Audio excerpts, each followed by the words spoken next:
Sorry, you're gone for a week again. I blame darling.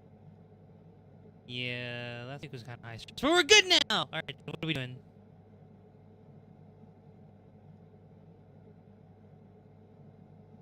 Oh, nothing. We're just gonna go play a nightmare game in the middle of the night, and I turned off all the lights. It should be perfectly safe.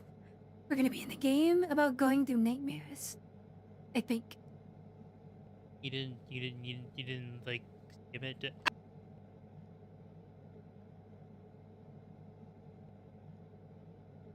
Darling, why would I do that? Oh, so, why would I do that?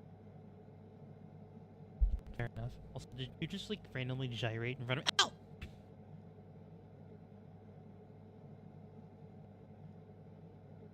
Well, it's part of the nightmare. Now, will you? Alright.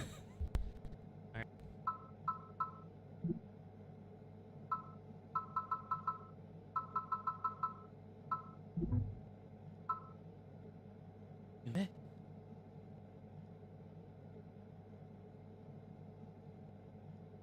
そうです。あなた。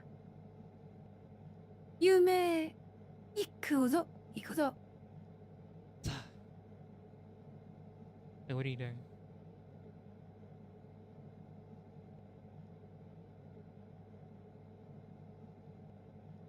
Nothing. I was gonna do something, but it's not ready, so no worries. Okay.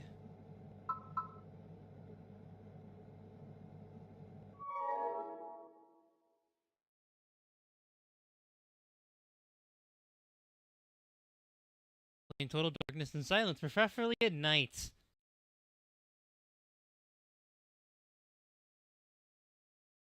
Ah, yes, Sterling. All according to 計画. Horrifying. You wake up. When you open your eyes, the sky is the first thing you see. You find yourself lying on your back, on tiles, dirt, and stones. You support your hands on the floor to get up, dirtying them. With your feet now on the ground, you slap your hands together, and against your legs to clean them.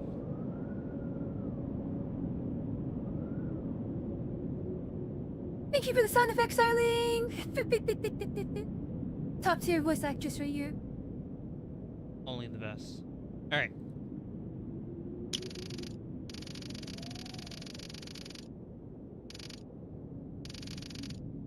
You look around, the orange sky indicates that the sun is setting, or is it rising? You find it difficult to tell, especially since the sun seems to remain still. It is partially hidden behind some distant mountains, and its rays filter through the clouds that surround it, casting them over the landscape. Finally, you stop to look carefully at the most striking feature, those strange edifications. A series of structures that cover the horizon as far as the eye can see and extend in all directions. Only when you place your hand over your eyebrows to block out the sun, the light can squint your eyes, you can think you make out far, far away. They begin to disappear and the last ones sink into the distant hills.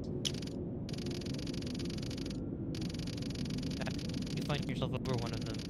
They have a similar look to the one of a tower, an octagonal shape, and in their upper part a small wall whose height is slightly higher than the one on your knees surrounds them.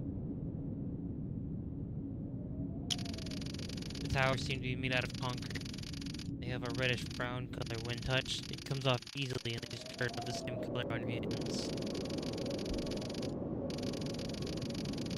All of the towers are found in a deplorable state, as if they had been there for hundreds of years. They are badly eroded, especially on the edges, almost all of them present cracks.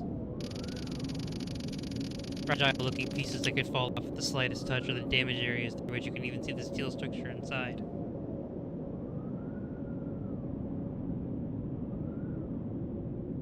Ah, yes, Sterling. Mesopotamian backrooms. Let's go! Oh yeah.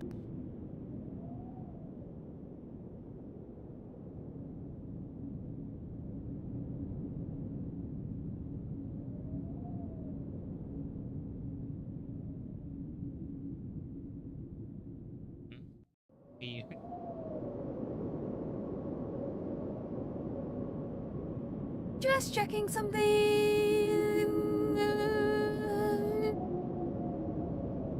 Oh, by the way, chat, do I sound different? Telling me spent some of the time working on getting my voice to sound less staticky. Because the mic was broken. Pain. Let us continue. Although you can only see those adjacent to yours, you notice that the floor of the tower is covered with ceramic tiles. Some broken, missing. Everything is covered with debris, dirt, dust, puddles, trash, and various objects. Very aged, rusty, or broken. A dresser, cardboard boxes, a bicycle, papers and documents, broken wood boards, trash bags, toys.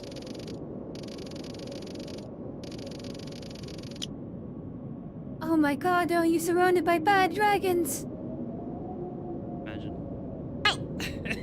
Everything mixed together in a disorderly way. In some places, some vegetation has even grown, but it is all dry and discolored. A cold, wintry wind blows. It comes from the front and hits your face, taking your clothes at the same time. The heat radiating from the sun relieves you. The wind appears and disappears a moment later, then returns. It is irregular. Nothing else can be heard, but when the wind passes between the structures, its sound intensifies and turns sharp. Carefully approach the edge of the tower, and when looking down, you see that you are at a considerable height. You crouch down a little to avoid falling, and with fear that the aging building might collapse beneath your feet.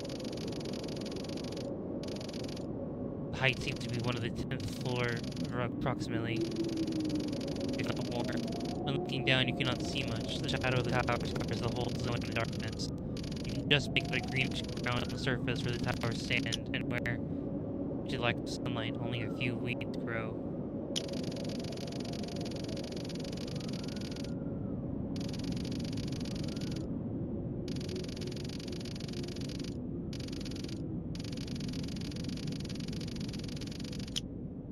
You look at the floor of the tower you are in and notice square black steel hatch. You kneel down to look through its gaps. You can see some branches and leaves quite high up near the hatch, and with difficulty you see what appears to be grass covering the ground.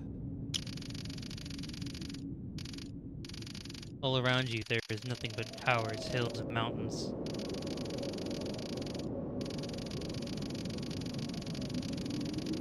All around me are familiar faces, worn out faces, worn out faces. All around me are familiar faces.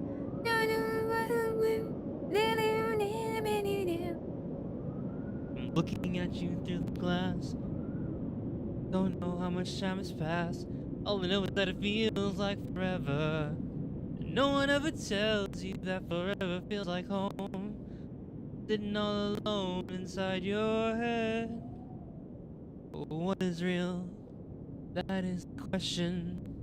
American. And thought comes from the heart. From the start. To the voices. To the voices.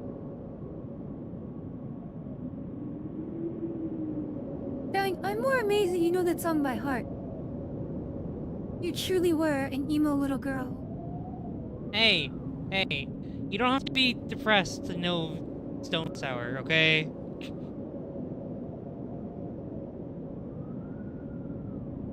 You just have to be old. Right, darling. Alright. All around you there's nothing but towers, hills, and mountains. You cannot help but wonder what lies beyond them. Getting there seems like an impossible goal, as the distance between the structures is too great to jump from one to another until you reach them. Except for the one in front of you, which is a little closer. So close that by getting a little momentum you could jump to it. Nowhere else to go, you just have to continue.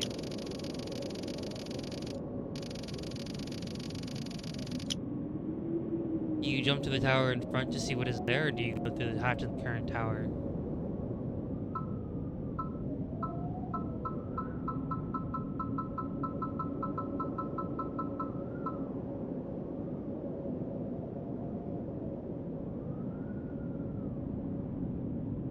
darling, if you want my opinion of it.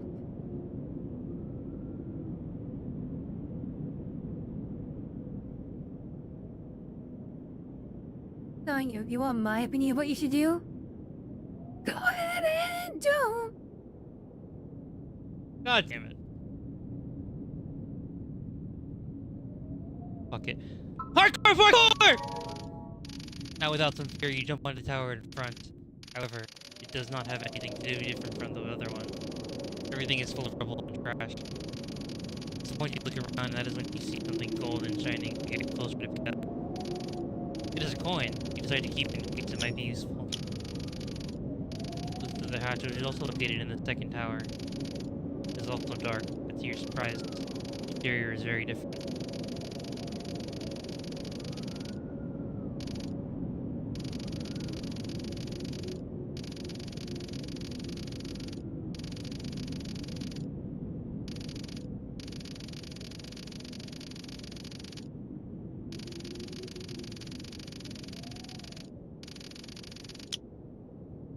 You look through the hatch, which is also located in the second tower.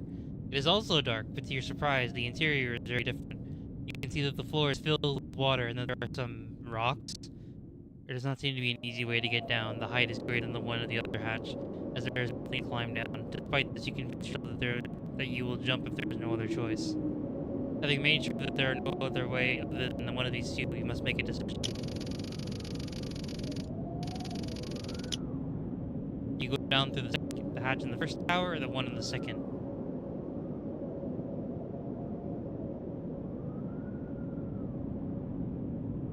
Darling, it depends. Are you more scared of water or trees?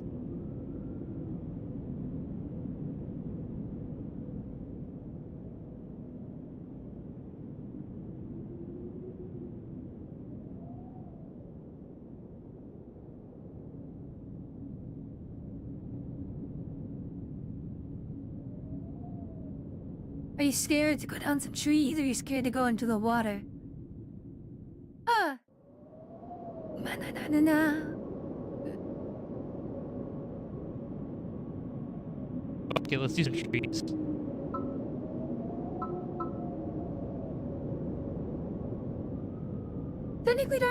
Technically, if you navigate a tree from the top to the bottom and you climb down, does that make you a branch manager?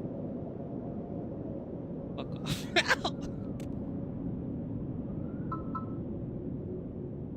Leave me alone.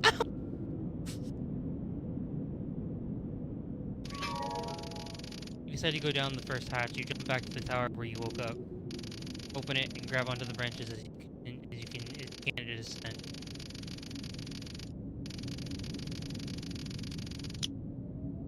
You are unlucky because they are slippery and you end up falling just before reaching the bottom without a single scratch.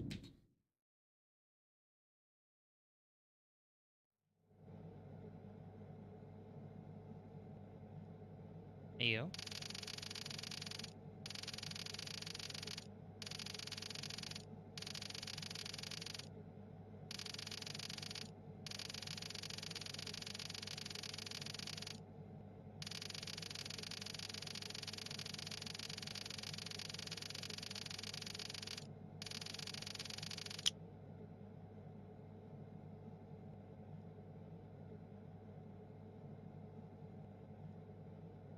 Darling, it's an elder tree. That looks like an elder tree. God, it is an elder tree.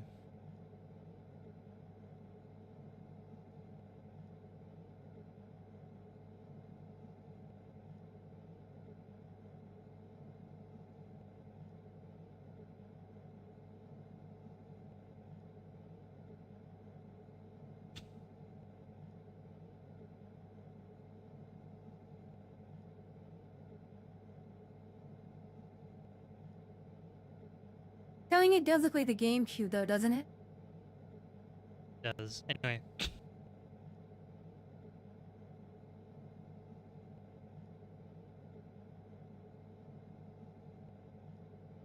Once on the ground, you are able to see in the center of the tower's interior a tree with an unusual look. If you can even call it like that. Although its leaves are real, it gives the impression of having been taken out of a low-budget amusement park. It is made of plastic or some kind of resin and appears to have been spray painted by someone who didn't really have much idea what they were doing, imitating the bark of a real tree.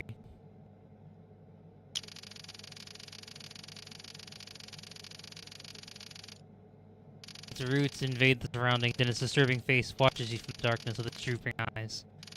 It presents a grimace that, due to its ambiguity, cannot be clearly distinguished. It could be a smile, or a gesture of displeasure or sorrow.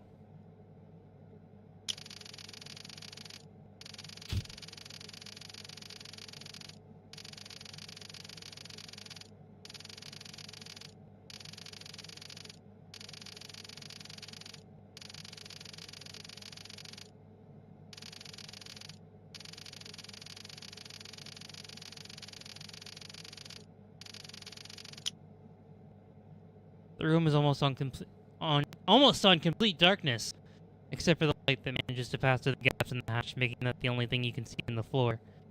On it there is dirt and grass that extends in an uneven way, growing more in some places than others, and going as far as to climb slightly up the tree. It almost goes unnoticed, but you also manage to see 2 or 3 fake stones anchored to the ground with a series of holes in them. They look like speakers.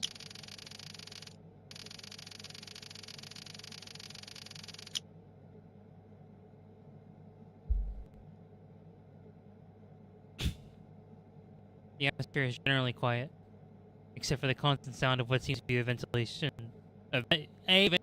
or a generator.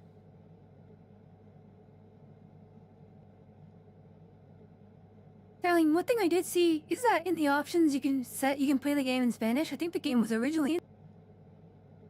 Ah, indeed.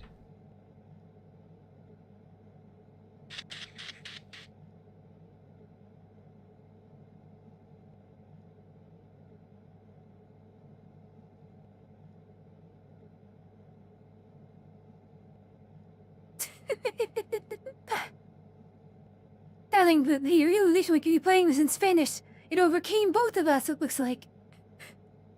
No, you can't. Just had to blow my nose. Oh! Ow!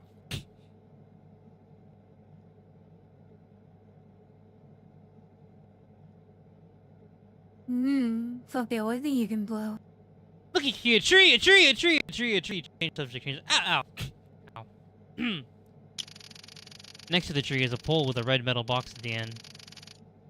On it, there's a vertical slot and an arrow symbol that points towards it, engraved in the box.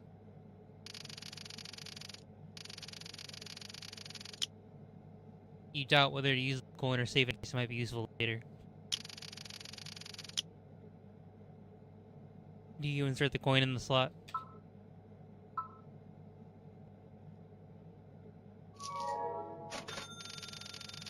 You insert the coin into the box and hear how it falls inside. The eyes of the tree light up instantly and dazzle you for a moment. The speakers emit a metallic sound, similar to that of a cash register. The tree remains motionless. It's probably not designed to move, but it begins to speak with deep, robotic voice. Thank you. Thank you. Luck smiles on the fortunate. Your lucky number of the day is 5, 4, 2, 2. After naming your lucky number, the eyes of the tree turn off again. It returns to its lifeless state. Silence reigns again in the room. You search for the room for a way to exit, but it's not easy in the darkness of the place. In the zone behind the tree, you find an opening in the floor surrounded by some debris. Nothing can be seen inside, but not being able to find another way to getting out or going back up, you descend down through it, not without difficulty. You try to go through the space, getting dust all over your clothes and hands. When you get stuck in a narrow gap, you start to feel an intense anguish, wondering if you will remain trapped there, with no one that comes to help you. You try to push up and down with your arms, but it is useless. Finally, you manage to twist your body and get through, believe that the moment has passed.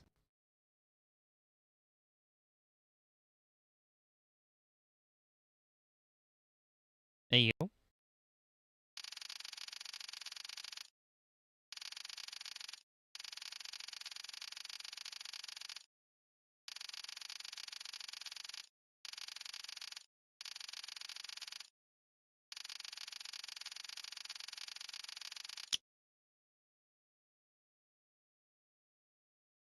Lucky, what are you doing?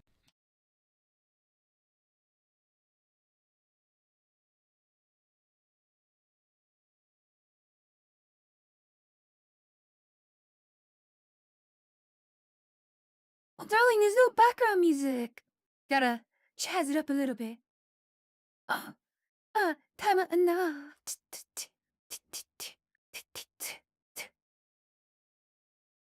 Anyway, darling, read. Read about the fleshy, vagina-looking tunnel. Oh my god, it is each a vagina tunnel. Ow!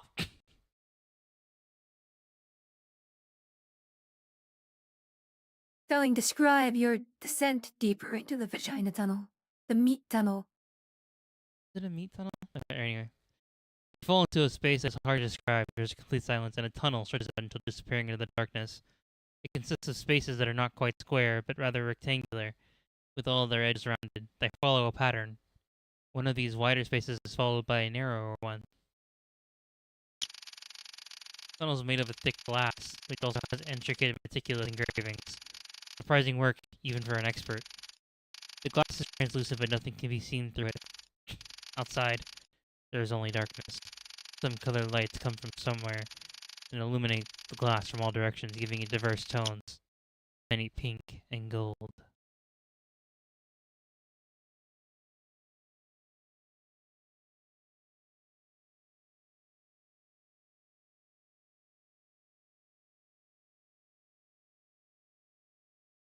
Darling, go through the giant bong of mysteries. It's an oddly shaped bong and has bigger and smaller.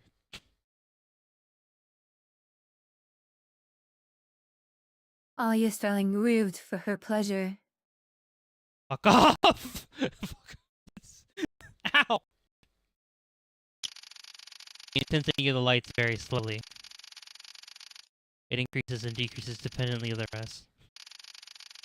Their color also changes in the same way, always containing the same tones. You advance through the tunnel not without accidentally bumping your head against the ceiling, and each time you pass from one of the cubicles to another. Eventually you see an opening on the right from where the soft green light emerges. Can you continue on your way or into the room?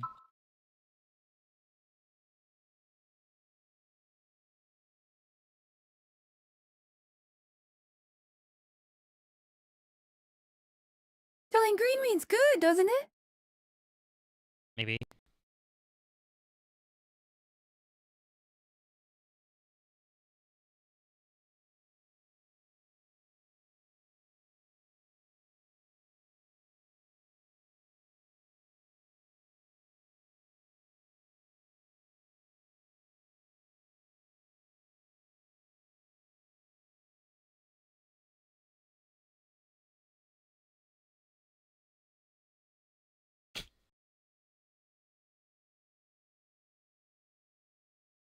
Darling, go deep. Go to the red light. Go to the red light. A green light, sorry. That means you know it's bad. Ow! Ow!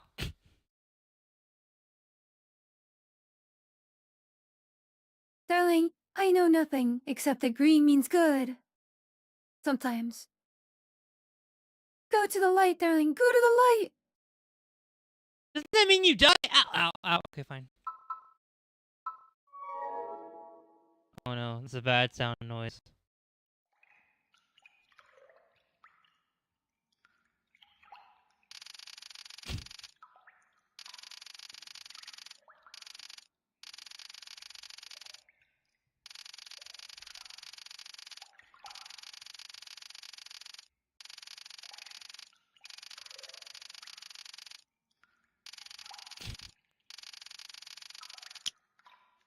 You enter a place with a dim light. It is covered in vegetation everywhere, mostly ivy. The smell of dampness is very strong. At the end of the room are a series of curved grills, and behind them a wall with an image of the sky. The paint quality is terrible, and you can clearly see how the image repeats. It looks quite artificial, some lights illuminated from below.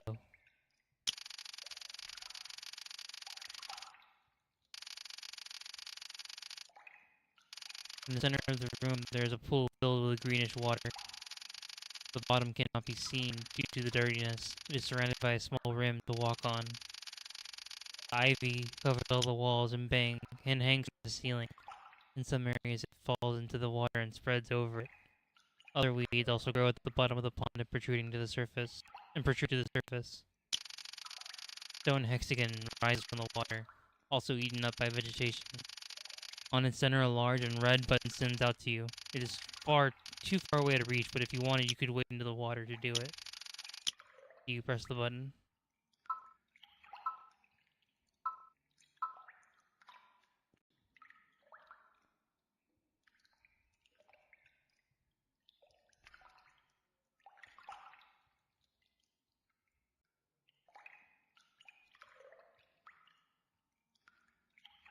Darling, just go in the water. What's the worst that could happen?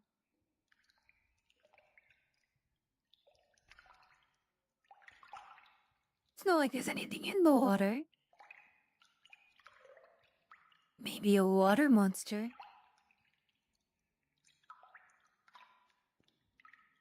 But who knows?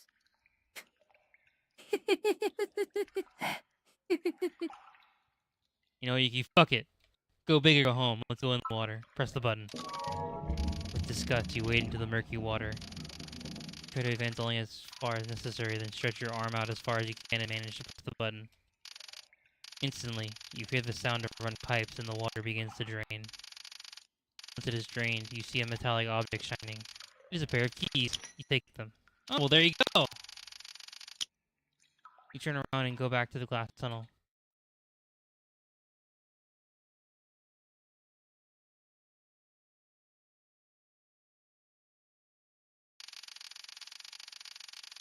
You continue to the tunnel for at least 15 minutes, and just as you're starting to get desperate, you come to a fork in the road. The tunnel continues straight ahead.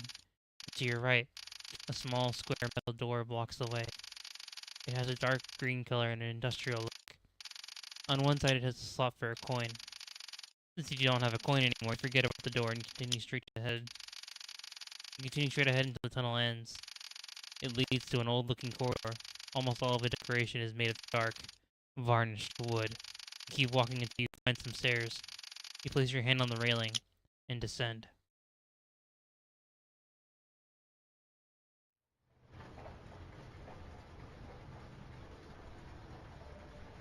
I like how it's like, since you're already wasteful.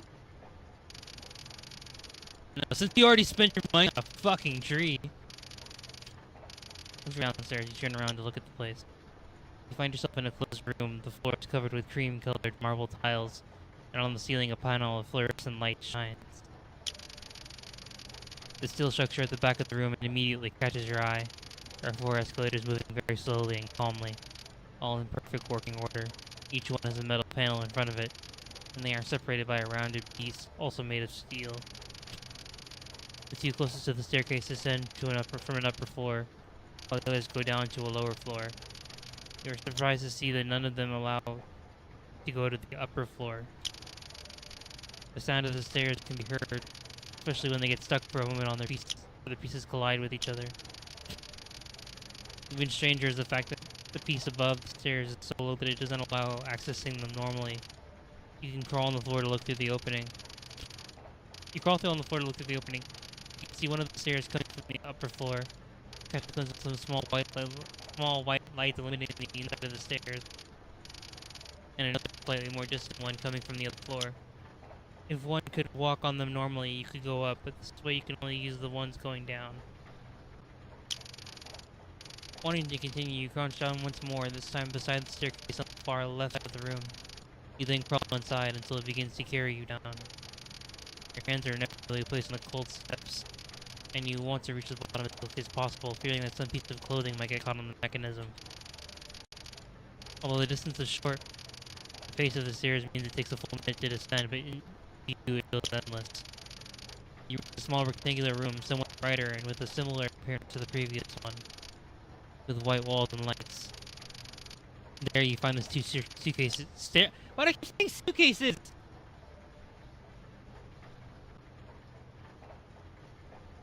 Yes, darling, you find one suitcase with girl clothes. You find the other suitcase with male clothes. Pick your poison. A Western person. I was gonna say Western woman, but I don't know. Take your poison, dysphoric trans girl. Oh no! Alright.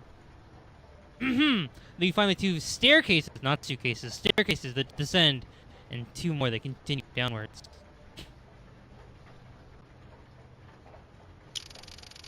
There's a disconcerting detail. The piece located above these two new staircases is even lower, difficulting the access even more if possible. As much as you enjoy this unpleasant moment, once again, you crawl back inside. This time the place suffocates you even more. Once you get down there, you cannot believe it. You find yourself in another small intermediate room, and the same piece is even further down, making the entrance even more distressing. Wanting this to be as over as possible, you do not hesitate to immediately go down. The opening is so small that your body aches when trying to squeeze in. Your back is completely pressed against the stairwell ceiling, and your chest against the steps, which dig into your body. The space cannot be any tighter.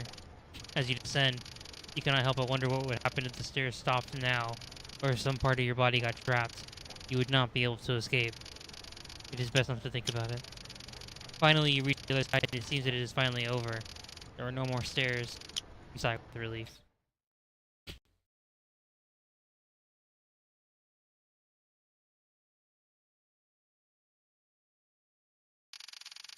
You arrive at a narrow corridor filled with cables and pipes. They twist and intertwine in an almost violent way, greatly difficulting your movement. They come in different sizes and are coated by various materials. The paint is cracked on all of them, and fall off in pieces when your body touches them. In the dim light, you can barely see your surroundings. The walls are mostly hidden by more pipes which stack one on top of the other. The few spaces of the wall you can see have darkened concrete, full of mold.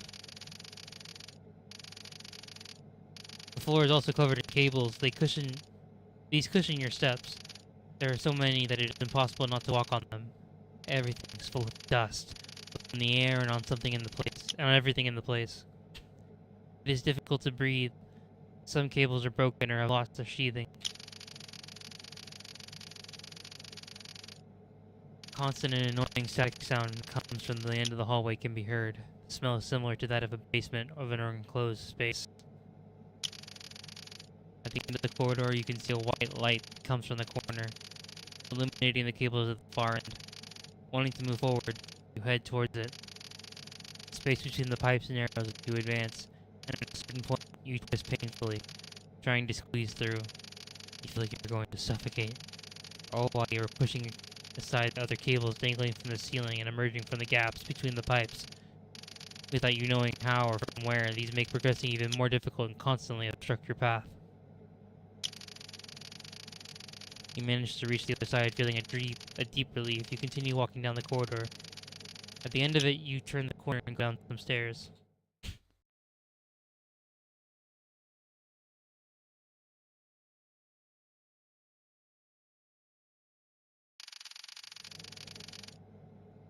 Oh no, darling, it's the human fryer!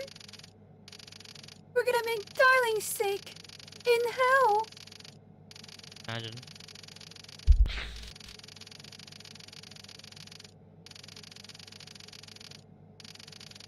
I don't know why I have a cold.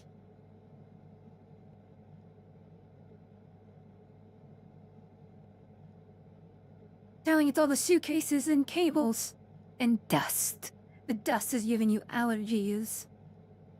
Oh no. Oh no. You come face to face with a spacious room. At the far end, there are two dirty, cracked columns. And behind them, a staircase that spans the entire width of the wall and seems to lead nowhere. As it heads directly towards the wall of the room, it is also full of broken concrete fragments and other debris.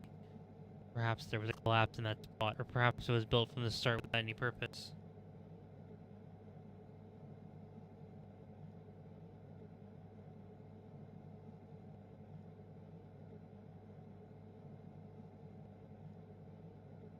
Oh, darling, it's kind of like you. Built without a purpose. But don't worry, I'll give you purpose. Ow? Ow!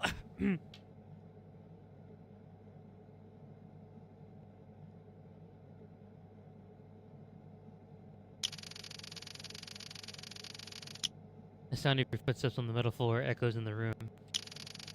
Some cables come from the previous room and end in a large hole in the middle of the place. It is surrounded by metal fences. Many of them are twisted or have come loose and are found lying on the ground, making the place quite dangerous. Looking through the opening, one sees a black void, and it is unclear what the exact purpose of the cables is. The floor is littered with trash and all sorts of rusted metal parts, like nuts and gears. From the ceiling, rusty chains and cables hang. These support some kind of capsule, also in a deplorable state.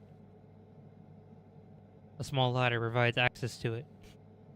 Ow!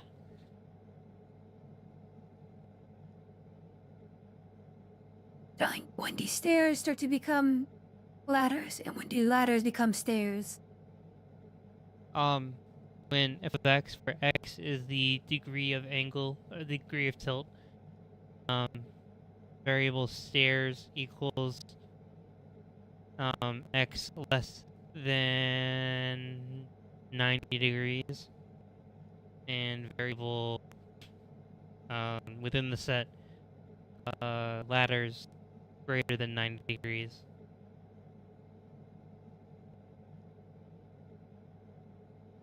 Darling, you could have stairs that are straight up, you know, with a roll railing, you know? Any stairs that go directly up would technically be called a ladder.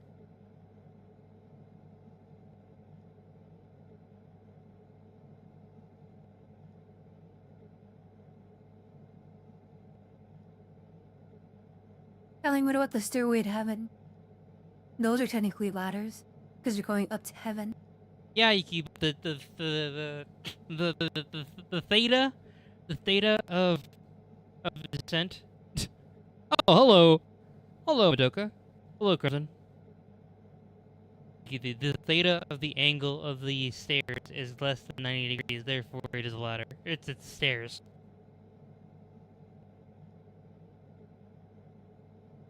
Darling, I argue that you could have stairs that are a degree of incline over 90 degrees.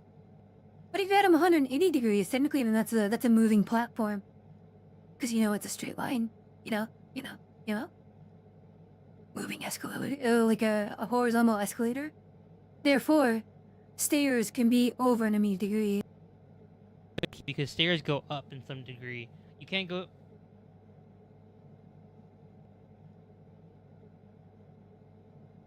Darling, are you saying you can't have 100 degree of elevation in an escalator? No, because it has to be parallel to 100. It has to be 90 degrees. That's how angles. Wait. Yeah, no, because you can't have like a 180 degree stairs. That's not how it works. Can you?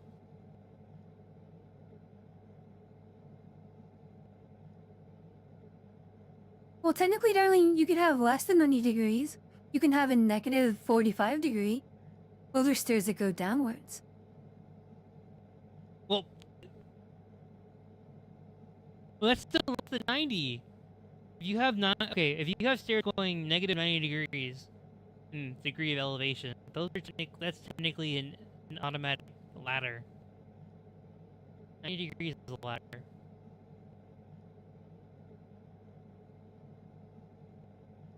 No, darling. If you have a negative 160, technically those are stairs going at a weird angle. It's just going the opposite direction. Technically, if you have 165, those could still be stairs. That's not a thing. That's not a thing. Wait, why the fuck are we talking about stairs again?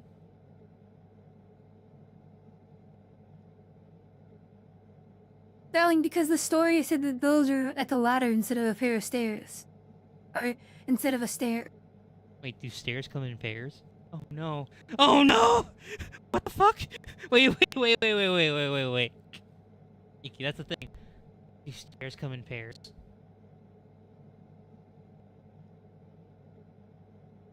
No, darling, obviously.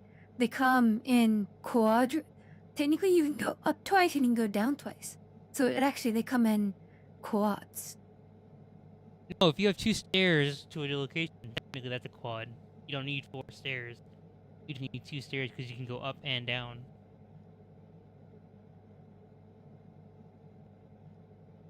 Darling, are you saying that stairs are bi-directional? Are you telling me that these stairs are bisexual?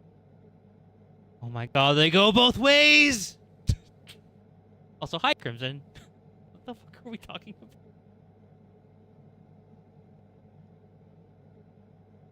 We're in a nightmare. Oh. Yeah. Nightmare. See, now they call them stairs!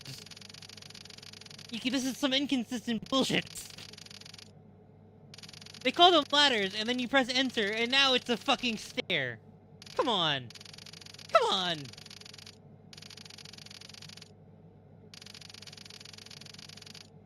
Darling, that's part of the nightmare. It's a nightmare for nerds.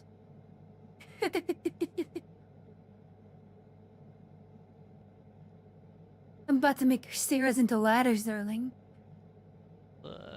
Technically, if stairs have railings, they're firefighter, they're firehouse poles. Because you can go down the railing like a firefighter.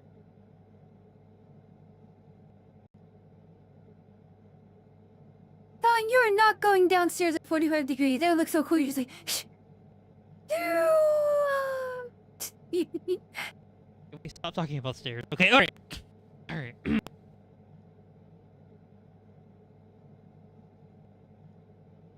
Yeah, my little baby fox girl is completely on her meds now. So cute. Yeah, it's a lot easier to be funny. I'm not depressed. Ow! You climb the stairs to examine the strange device and peer through the glass, but its interior is too dark. It's so dark, you can only see your reflection. You open the door with difficulty, some paint and rust flake off as you do so. And the capsule wobbles in the air. Inside there is room for a person in a standing position, and various levers and buttons. One area particularly catches your eye, a small, still functioning screen displaying 4 zeros, seemingly indicating a space to enter a code next to a keyhole.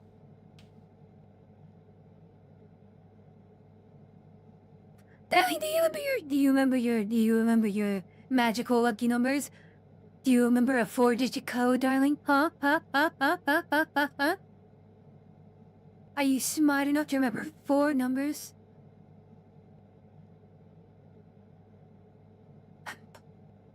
Also, darling, those are levers? Those aren't levers. Yeah, how do you know those are levers? Those are levers. Not a lever. It's a lever. Leave her alone! Leave her! Leave her alone!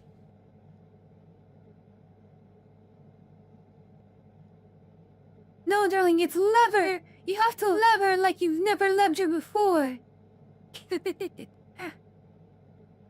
God damn it. Why are we not focusing on the story?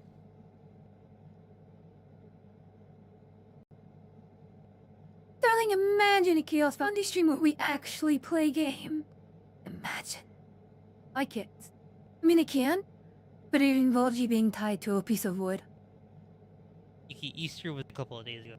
Too soon. Too soon.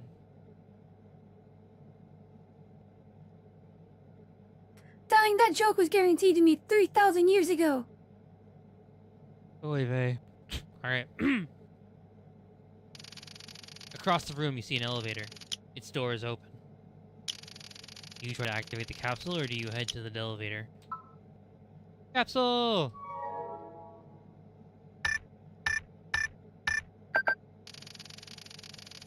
After entering the correct code, you hear an activation sound, then you turn the key and the machine's fans begin to intensify.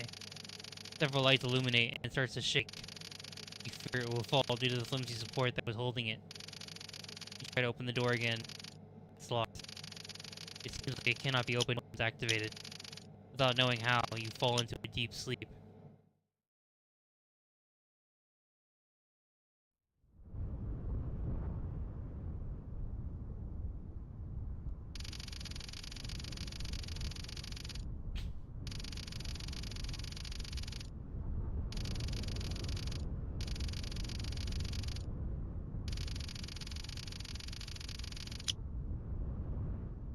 You wake up and find yourself standing just as you enter the capsule.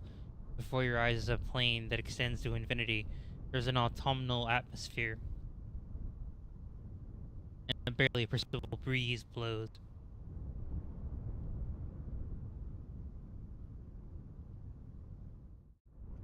Oh no, I got you, I got you, got you, got you. Phew, phew, phew, phew, phew, phew. It's the sound of the breeze!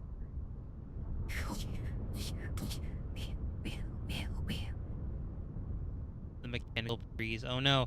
Alright, the ground is composed of a light-colored dirt with small stones. The sun shines in the distance again. It's difficult to tell what time it is.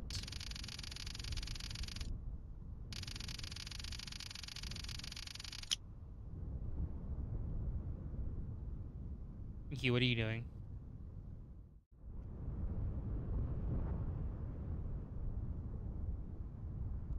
Mickey, what are you doing? Please stop making musical references! Please stop!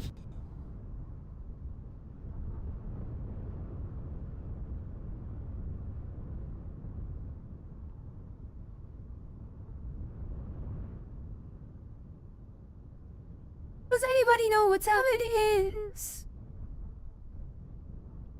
Yeah, I feel like nobody in the audience knows what that song is.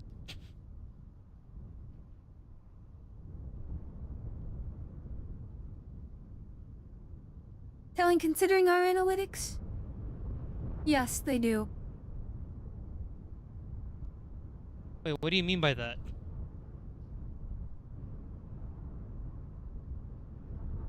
Well, considering it's just us and one other person, yes, we know.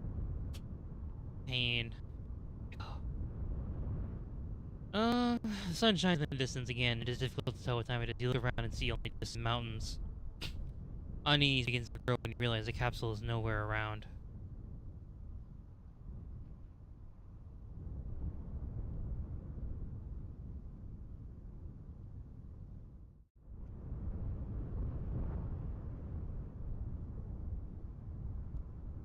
Really?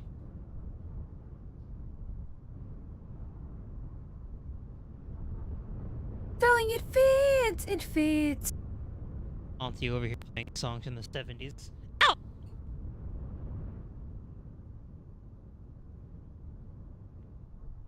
Telling the proper designation for you to me is mommy. Don't be a good girl and read! Yes, ma'am. Sun shines in the distance again, and it's difficult to tell what time it is. You look around and see only distant mountains. Unease begins to grow when you realize the capsule is nowhere around. You walk towards the mountains to see if you can spot anything from the top. You walk for 2 hours until you reach them. During all this time, the light does not change in the slightest. From up there, the landscape is the same. Everything has the same look. Despair is now absolute, and you do not know where to go or what to do. You descend the mountains again and try to walk in a straight line towards the horizon. But you only find plains and hills. After days of walking, you give up.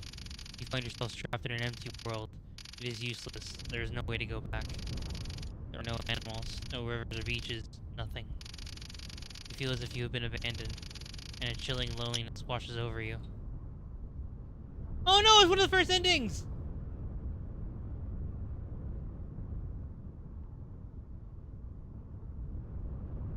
You can now skip dialogues.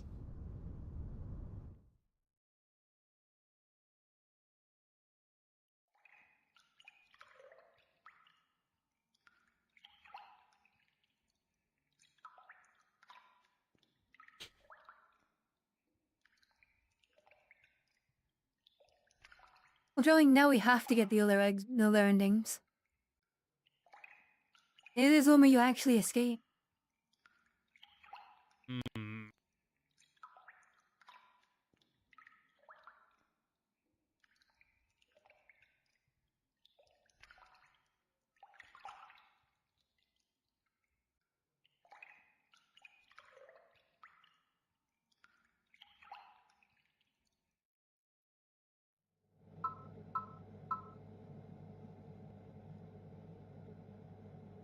Tell them let's go for another ending. Come on, come on, come on! This time, don't waste your money on trees, okay? I can grow us some tree. You don't need to use the tree.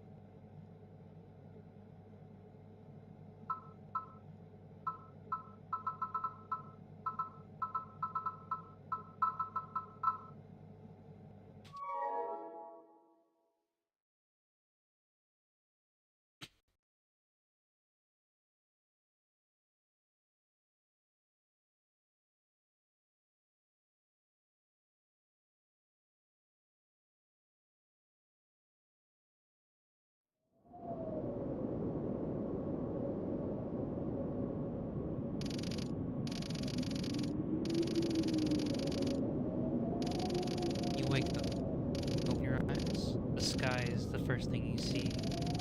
You find yourself lying on your back on tiles, dirt, and stones.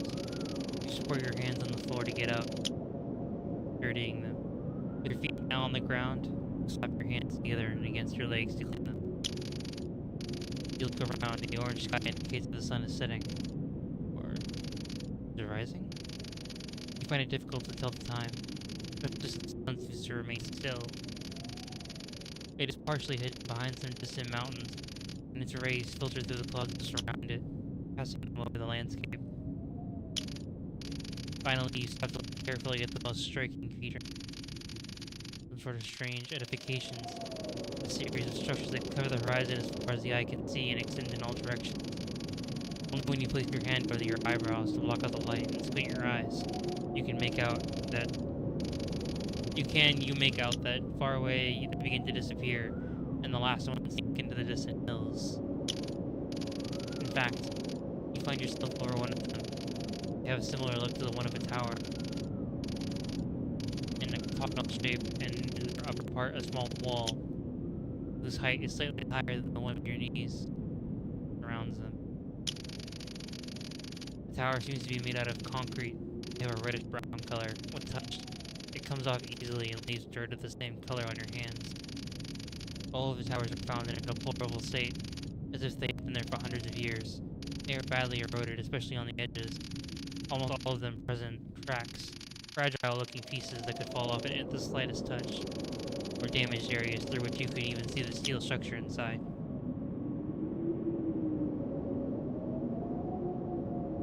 Oh, so they're just like the average American apartment. Yes, and it costs us $3,000 a month to rent this tower apartment. Open air concepts, so to speak.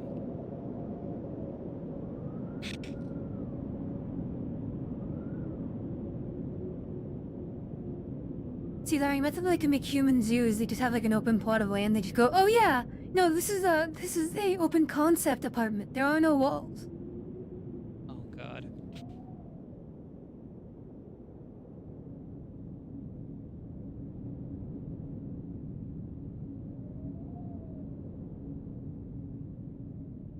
Open concept apartments where they're just a small, where they're literally just a wall. They're just a cleared area.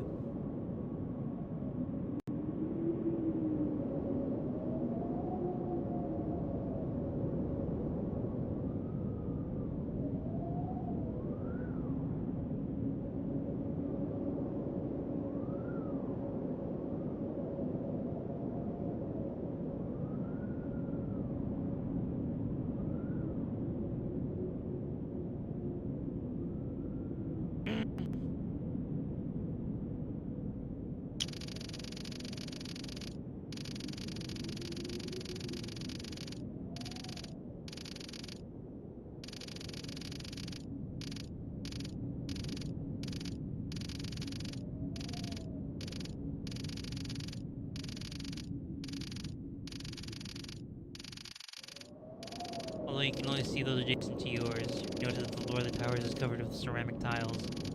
Some broken, others missing. Everything is covered with debris, dirt, dust, puddles, trash, and various objects. Great, aged, rusty or broken. Dresser, cardboard boxes, bicycle papers and documents. Broken wooden boards, trash bags, toys. Everything mixed together in a disorderly way.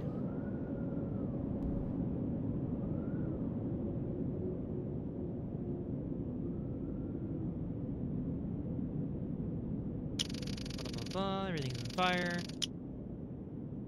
Oh no, it's all sharp.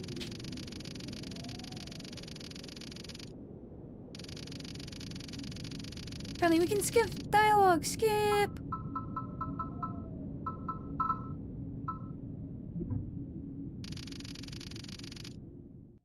Okay, we have to suffer. Yeah, that's part of the nightmare. Just constantly over. And darkness. With nowhere else to go, you decide to continue. Do we jump to the tower this time or no?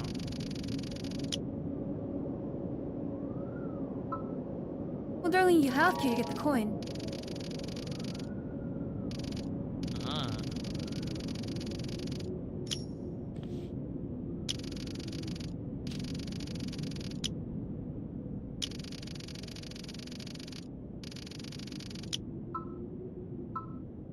Let's do water.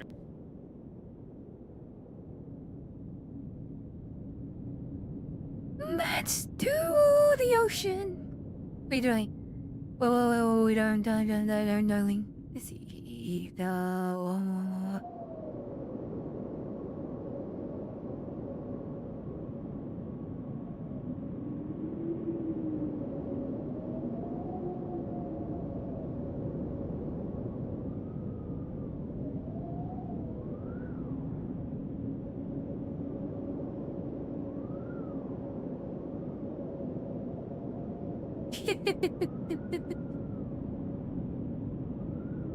Something's alive in the ocean.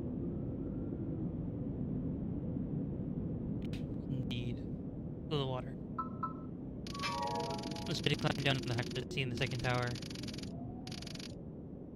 Sit on the edge of a jump. Due to the height, you cannot avoid hurting yourself a little and getting wet from the water wall. Letting the floor.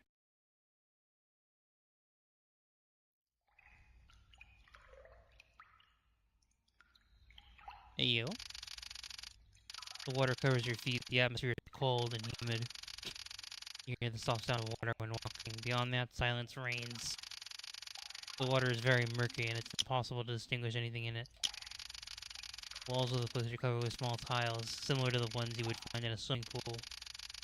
Generally well preserved, with the exception of some that have come loose or have lost their color over time.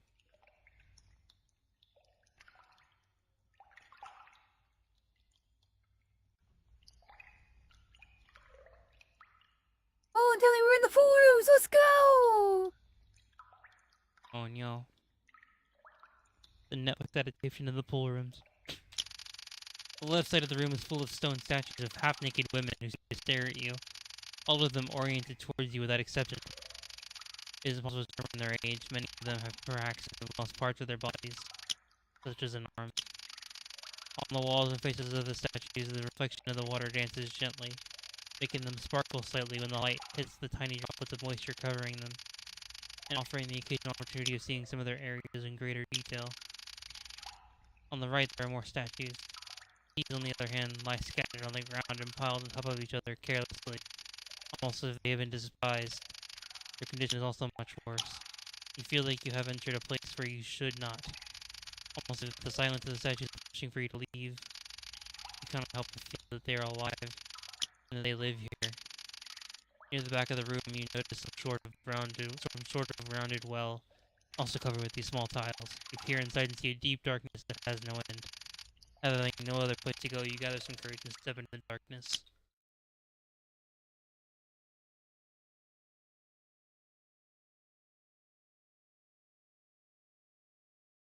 Hey, we go straight to the tunnel, darling. The glass tunnel of death. The spookiest tunnel.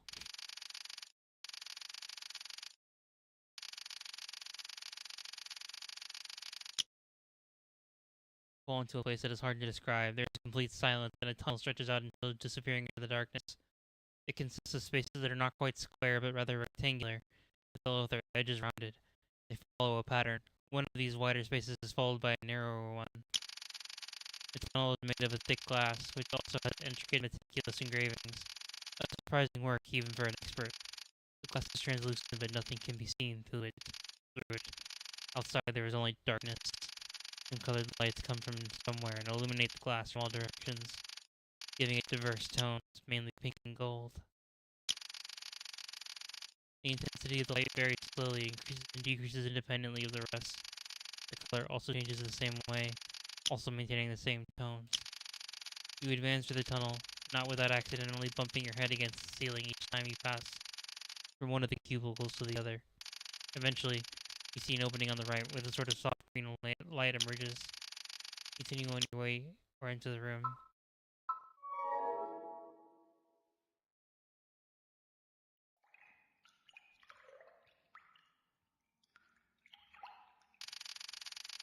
You enter a place with a dim light. It is covered in vegetation everywhere, mostly ivy. The smell of dampness is very strong.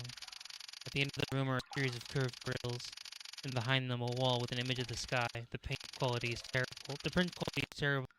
You can clearly see how the image repeats. It looks quite artificial. Some lights illuminated from below. In the center of the room there's a pool filled with greenish water. The bottom cannot be seen due to the dirtiness. It is surrounded by a small rim to walk on. Ivy covers all the walls and hangs from the ceiling. In some areas it falls into the water and spreads over it. Other weeds also grow at the bottom of the pond and protrude to the surface. A stone hexagon rises from the water, also eaten up by vegetation. On its center, a large red button stands out to you. It's too far away to reach, but if you wanted, you could wade into the water to do it. You press the button. With disgust, you wade to the murky water. You try to advance only as far as necessary, then stretch your arm out as far as you can and manage to press the button. Instantly, you hear the sound of running pipes and the water begins to drain. Once it is drained, you see a metallic object shining. It's a pair of keys. You take them. You turn around and go back to the glass tunnel.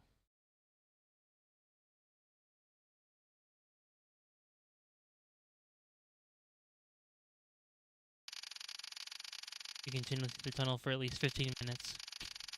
And as you're starting to get desperate, you come to a fork in the road. The tunnel continues straight ahead, and to your right, a small square metal door blocks the way. It has a dark green color and industrial look. On one side, it has a slot for a coin.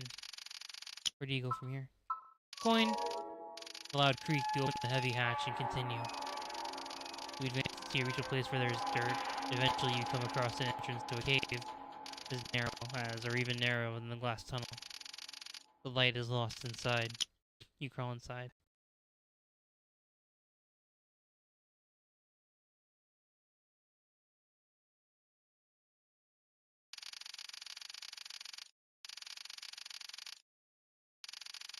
Darling, question: why is Kurt Cobain on the side of the cave? Are we going to the Kurt Cobain experience? Are we going to be in a Kurt Cobain cave of some description?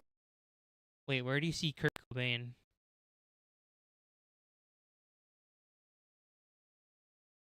Yeah. Right on the left side of the screen.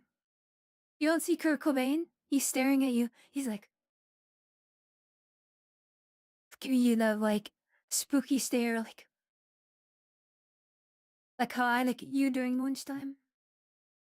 Pain. You enter the narrow tunnel with difficulty. Its base is extremely cramped. You could not stand up even if you wanted to. You could not even stretch your arms out to the sides. There is no room for anything. Frequently, your head bumps against the upper part and your movements make dirt fall to your sides. You crawl through the darkness, stones and dirt, barely able to see what is in front of you. Soon after entering, you come across a piece of wood serving as a beam. Though in its current state it cannot offer much security, it is broken in half and only held up due to having its two ends embedded in the rocks. You fear accidentally breaking it as you pass by. There are two wooden beams, one horizontal above and another vertical to the right. Functions as an arch to offer more safety, or at least they used to, since this place could collapse at any moment. From the rocks of the walls emerge what appears to be roots or small dry branches. To one side, you come across what looks like a safety helmet. Part of the paint is peeled off, and what little remains has lost its color. And at that point, the tunnel slopes downwards. It is hard to breathe. And as you crawl, stones dig into your hands. You continue without knowing how long. You only know that you are descending continuously. The path seems eternal and gives off the impression of never ending. The tunnel stretches even more in some places, giving you the feeling that you will not be able to pass. Its darkness, along with its pointed and asymmetrical shape, come off as oppressive. Eventually, you begin to see a light in the distance. When you get close, the dirt gives way to a set of stone steps that descend. You see a portion of them as they are partially sunken into the ground. The tunnel ends there. The stairs, which run from wall to wall, lead to a larger space. You go down them and walk.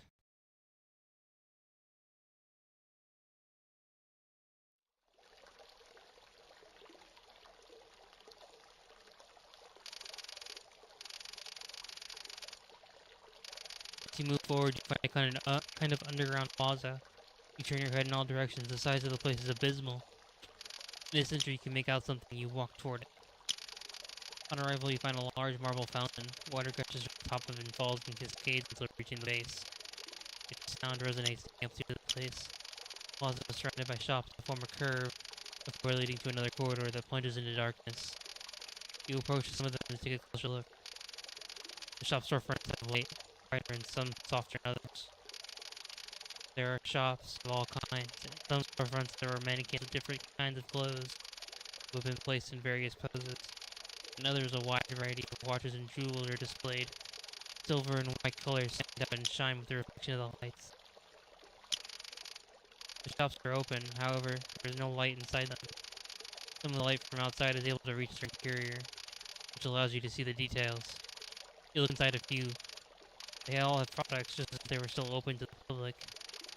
Seeing nothing noteworthy, you return to the plaza. The floor of it is covered with some small stone tiles with a yellowish tone. Their design is more typical of an outdoor area like a park. Some ferns grow between them. Many are crooked, broken, or considered aged. The ceiling is similar to that of an office, composed of a series of square panels with white tone, and other metal panels with fluorescent tubes. Some of them no longer work. In all four directions to the fountain, some long corridors extend. Step into one of them, and after walking for a minute or two in the dark, you see something again in the distance. Once you're closer, you see that there's another similar plaza. A few tiles are more blackened. But apart from that, the place is an identical. You take a stroll and are able to see without much effort. The shops are the same and all located in the same place. You now head towards the corridor on the right, focusing on remembering the two you have already walked through until you can come back later, in case you cannot find another way out. Upon reaching the end, you are surprised to find you are again in another identical plaza. You find this very strange, so you run back to the first one. However, when you return to the second one, you notice a detail that chills you to the bone. Certain elements have changed.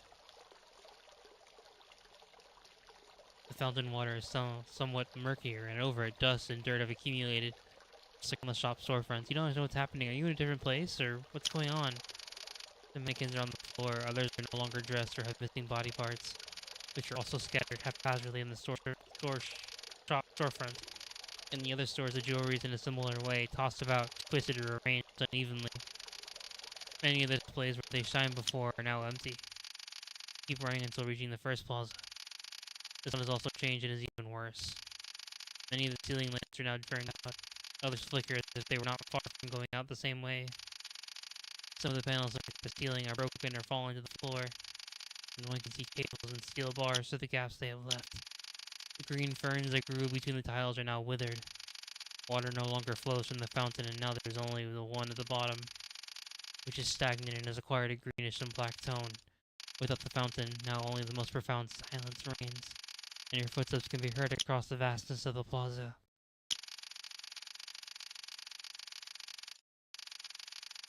When you walk past the shops, you see that there are practically no items left. The mannequins have completely disappeared. The shop storefronts are dark and have accumulated so much dirt to the point of turning grayish.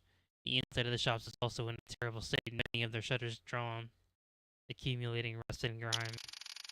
Overcome with desperation, you try to find the tunnel from where you entered for the first time. Where the stairs and the exit were before, now there's just another identical corridor.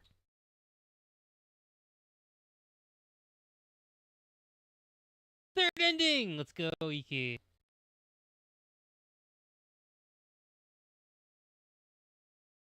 Oh, only one more!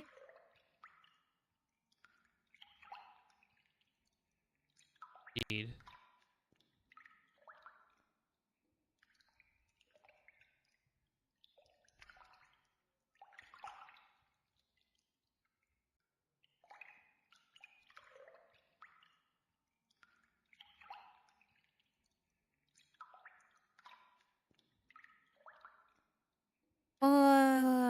The dripping credit scene is the worst. Yeah, it's just the sound of going down the drain. Although I guess you could say that Plaza really went down the drain. Ow!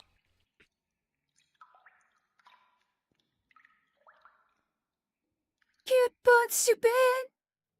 Oh, darling, potty break? Yes, before we get the last ending. Whoa.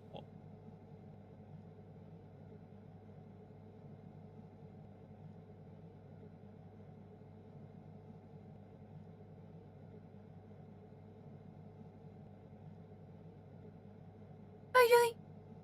Go potty, I'll be right here. Aye aye.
Hey, darling, why don't we do some drawing? Also, welcome back, by the way.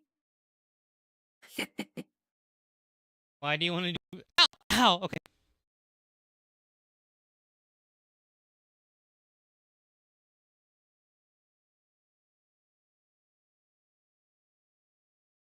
Well, darling, it's because I can tell what the last ending's gonna be. So, let's keep it unexpected.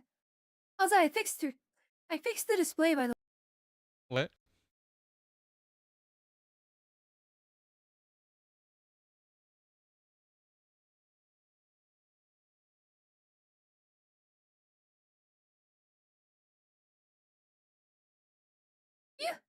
Yeah, darling, I fixed it. So, you don't need to hack. It's easier to draw now. Aw, thank you. Wait, you're not gonna make me draw, are you?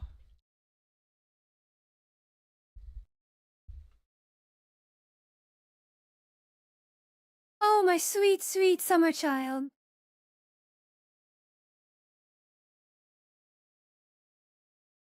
Oh God, no, no, no, no! Ow! Okay, fine. Well, let's begin.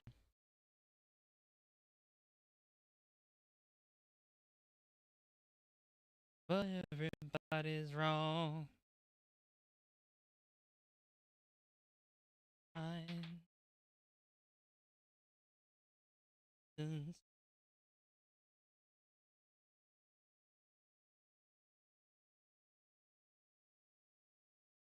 Wait, are you being dead ass?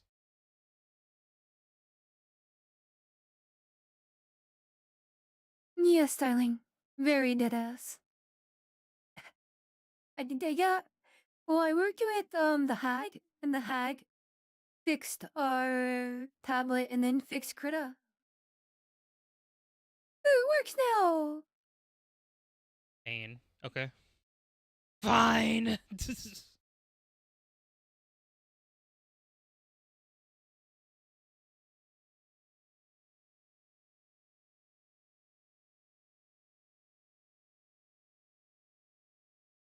Well, Sterling, I saw you try to draw earlier, and you looked so horrible. Like, no, we must improve her. So, mm,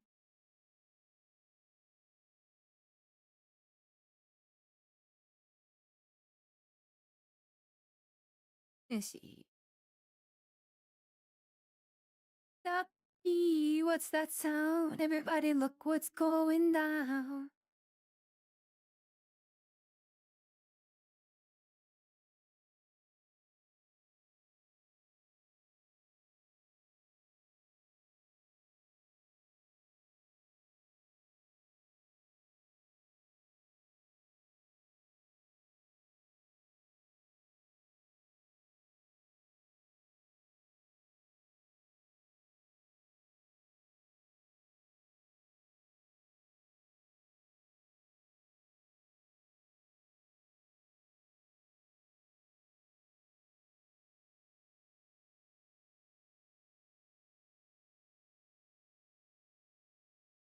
All right.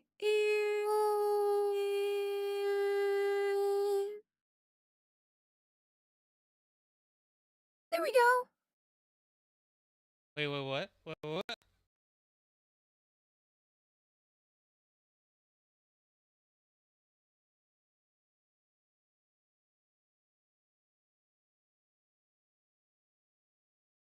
All right, let me try to find you some art music.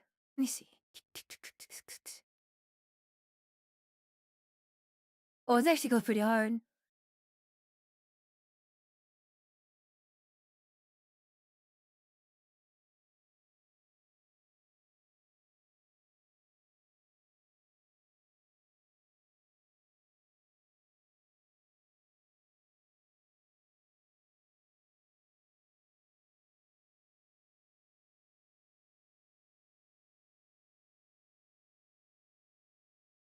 No, here we go. Here we go. Perfect. All right. So, what is the challenge?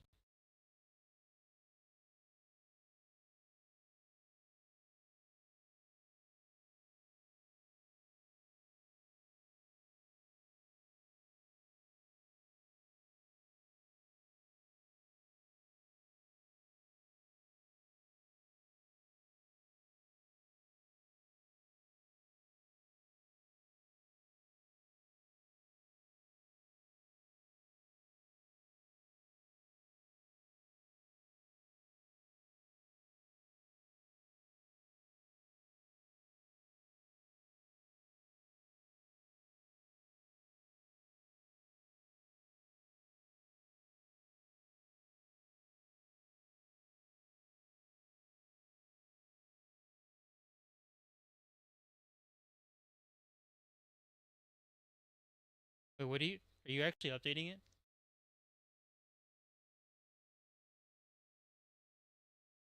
Yes, darling.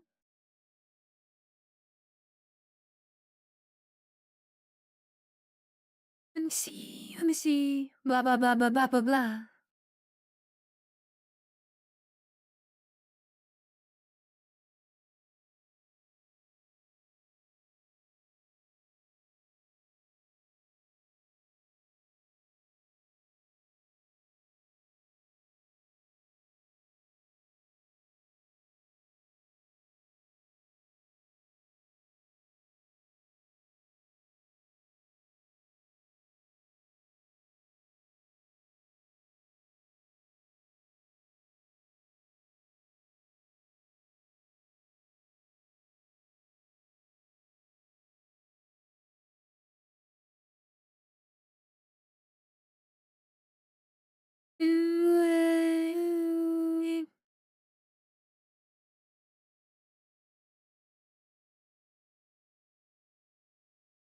Oh wait, darling. I found one. I found a good song. One second.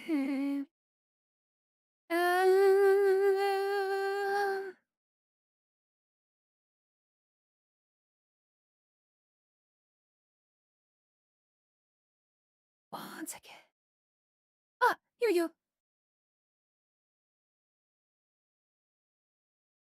Love this dude.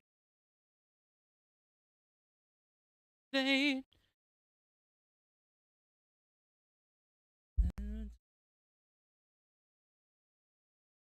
Conquer the moon.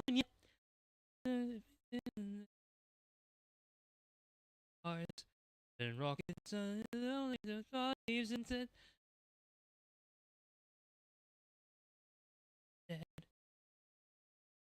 And on their heads, going down the temptation that might finally fucking motivate them. To the moon, yeah. So small. There to the sky. In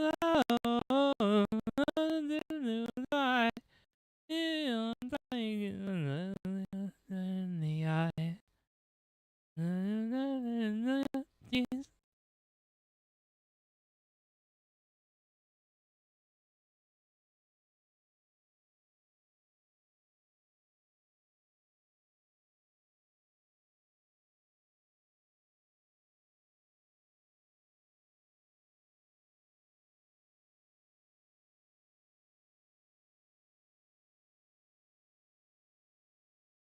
Iki, what is this reference?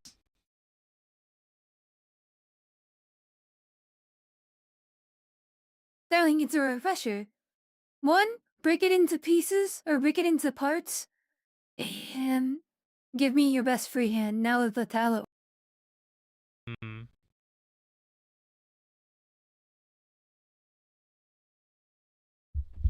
Alright. Dead in the eye. Dead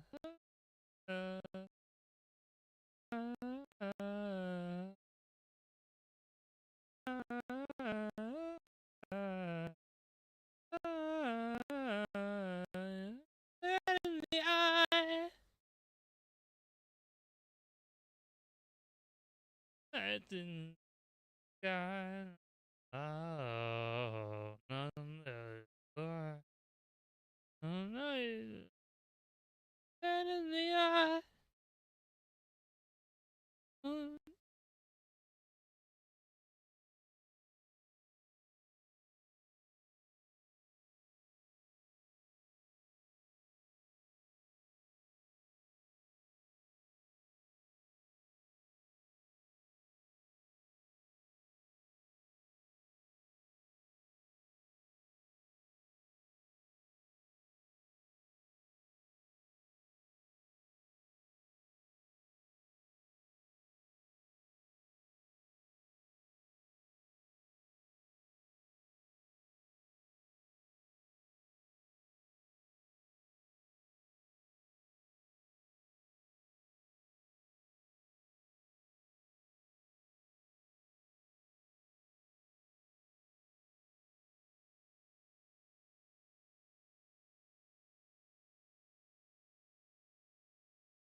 Maybe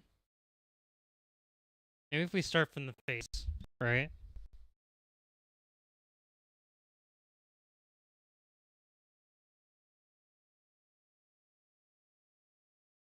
Dang, what if we, instead of doing you the face, do a triangle?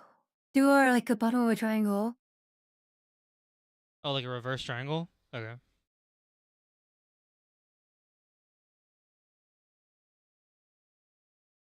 So, like...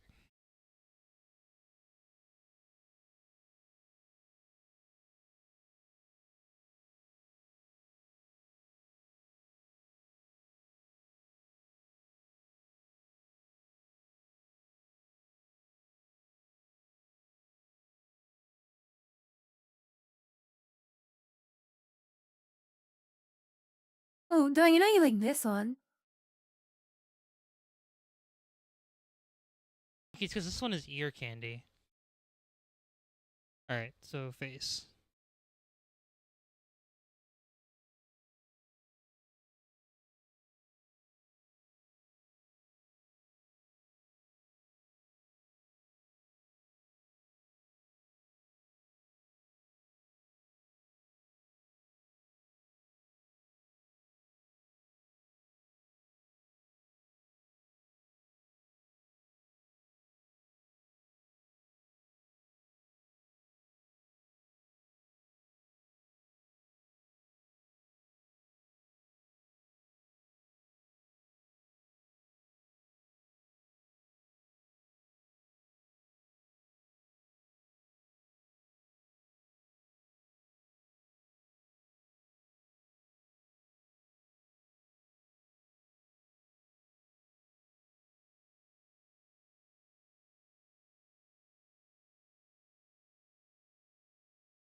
Okay, let's just do...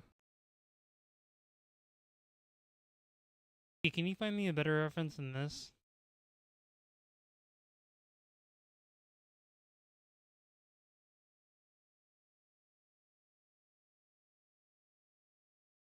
Yeah, one second. There. Oh.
I find somebody with short hair?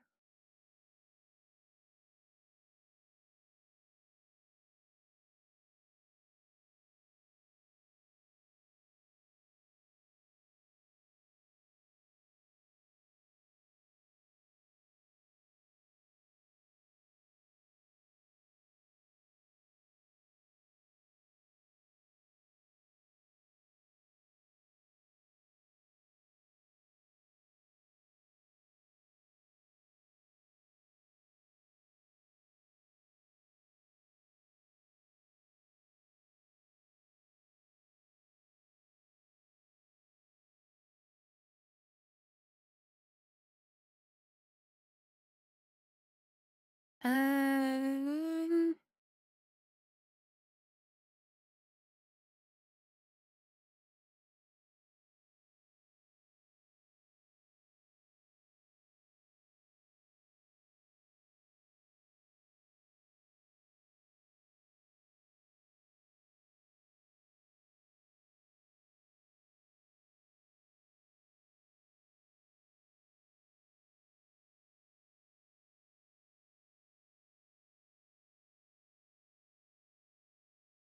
um,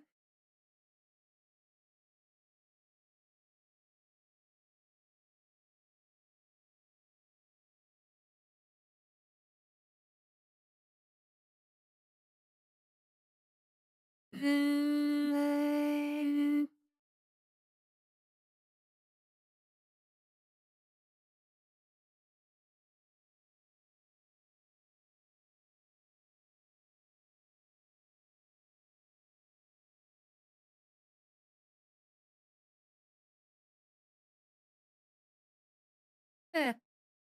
this should work.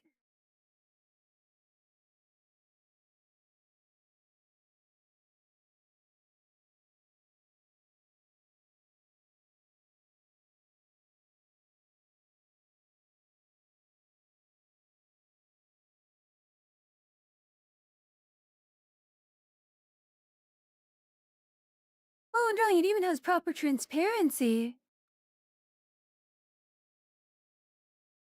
Wait, isn't this Aphrodite?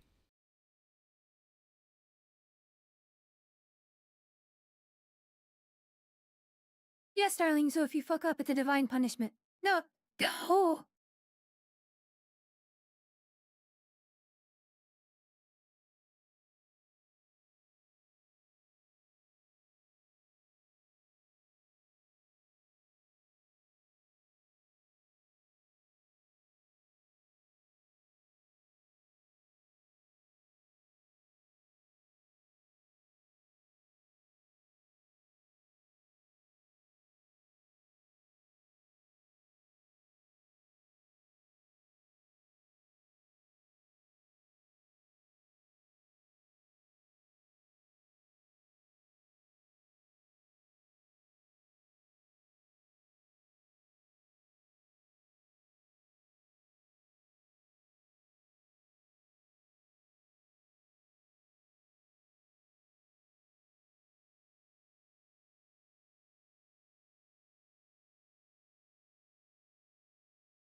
Already?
Hey.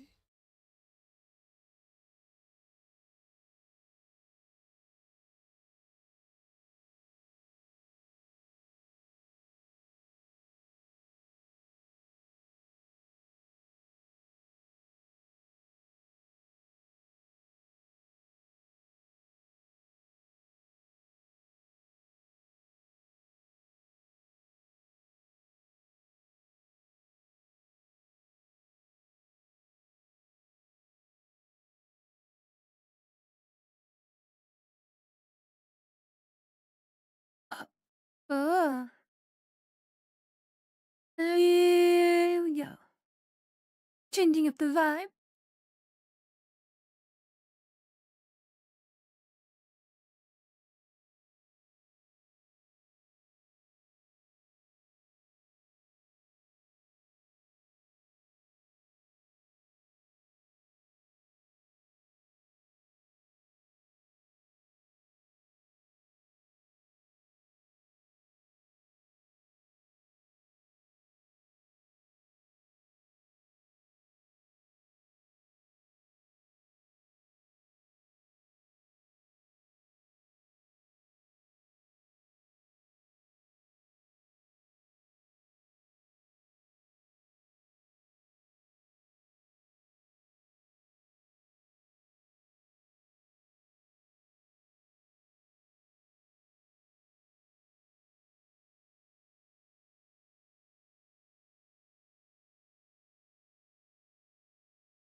What is this?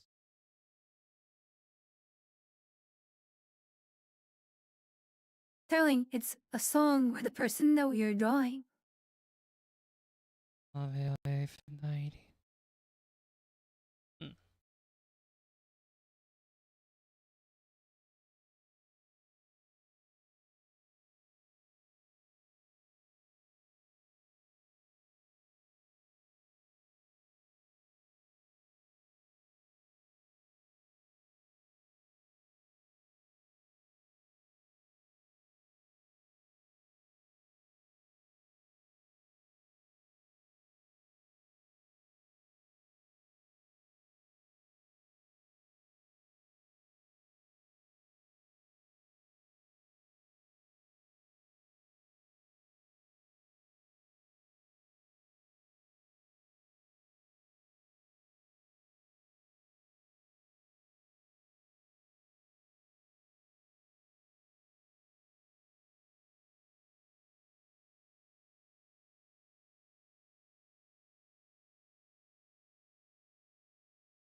Mm.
Huh.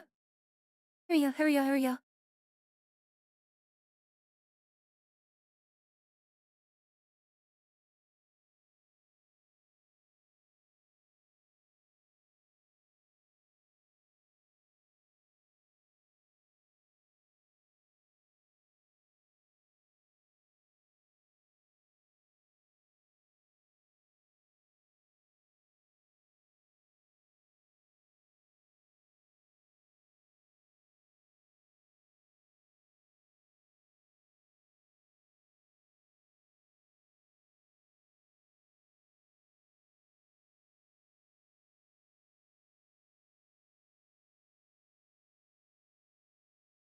There we go. There we go. Hmm.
it goes like in a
Hello.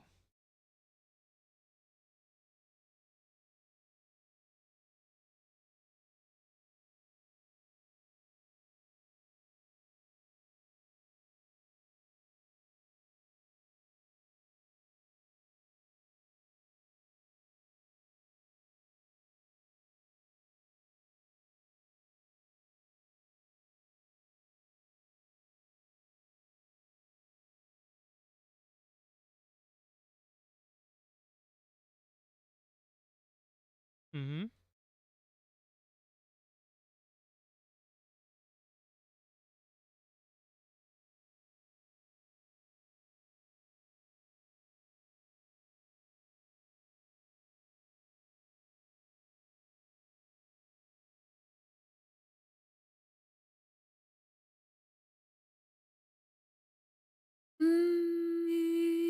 Yeah. Most advanced civilizations had a writing system. Right, journaling? E. It's probably a pictographic writing system. And I guess historically,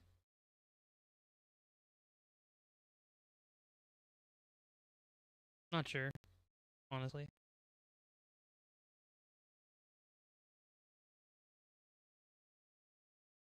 they probably had symbolic language, some form of like spoken language. No, you're right. I'm thinking of like hieroglyphics.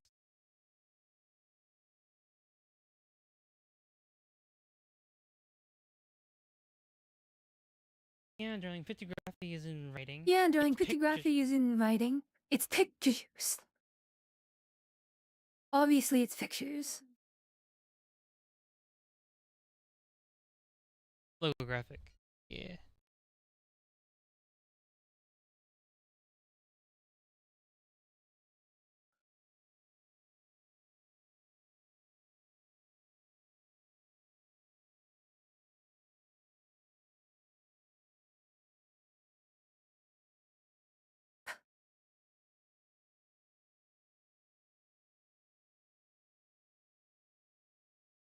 Probably.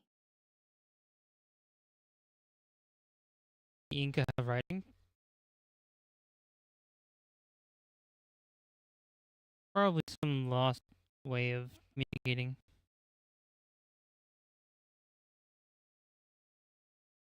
Not, it's not text.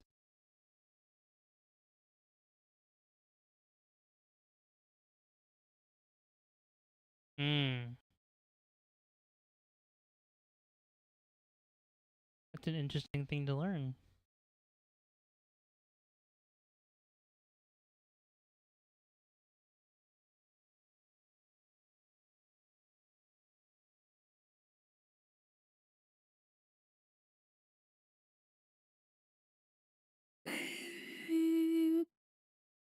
It can be. If you weaving, it's ideographic.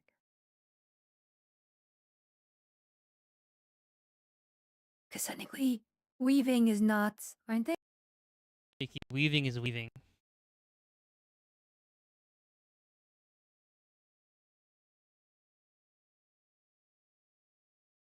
It is not. I think he's trying to say that it's not. Like you could draw like you could weave out a tapestry of some sort of like event that's not writing anything.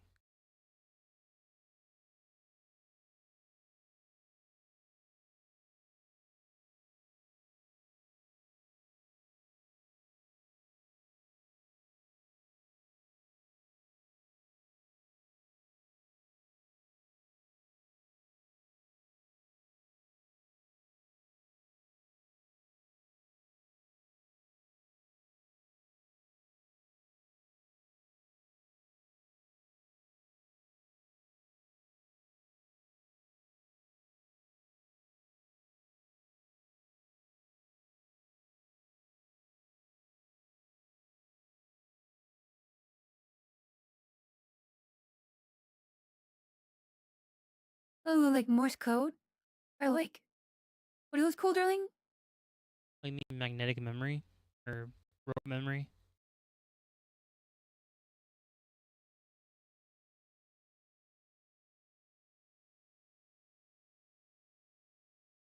Interesting.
Which we did know in language.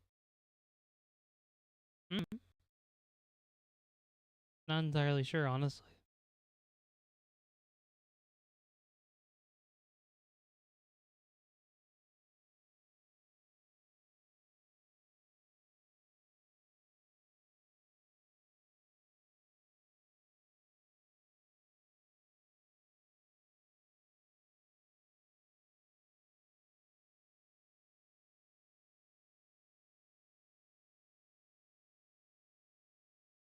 We know they have a writing system.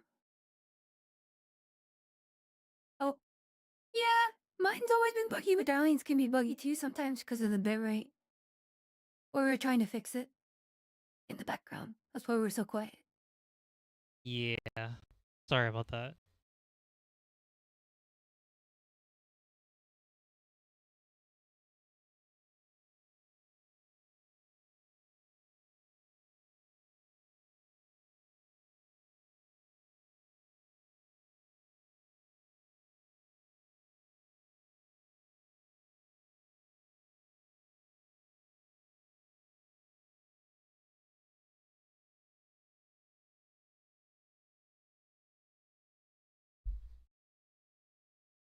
That is true.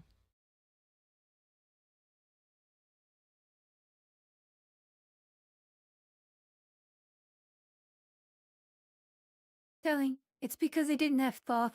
They need a god of thought. They need thought. Everyone needs thought in their life. Yeah, just a little bit of thought.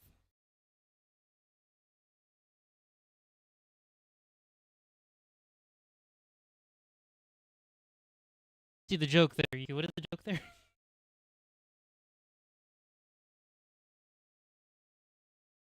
The joke there, darling, is that Thoth is the god of written language and knowledge and wisdom, and he gave the Egyptians the writing system.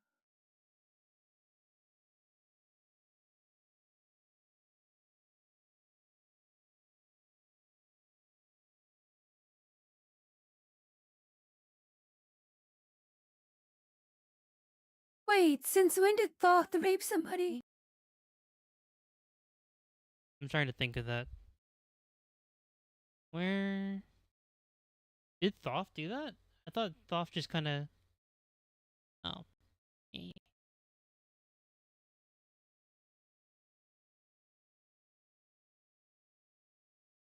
Citation needed, but apparently Ares didn't rape anybody. Citation very much needed.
Oh.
Wait, who's Reyes Silva?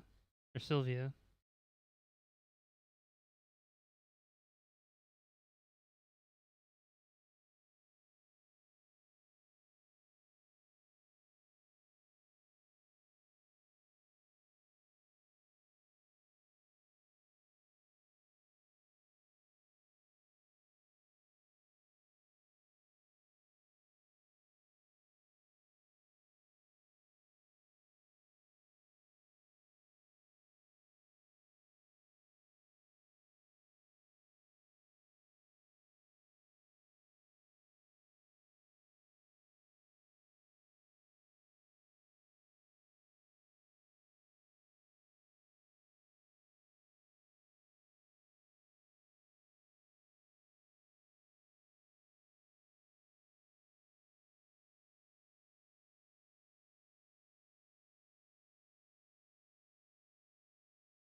Isn't that because thought exists?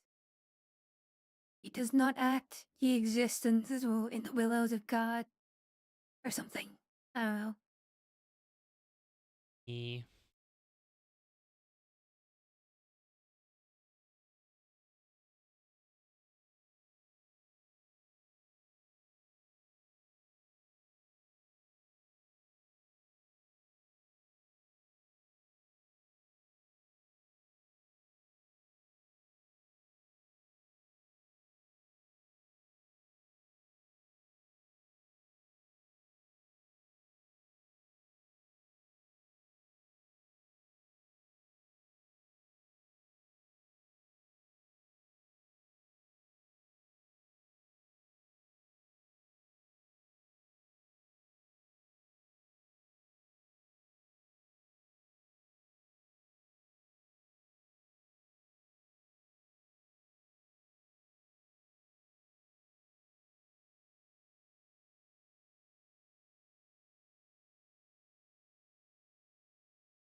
Yeah. We aren't either.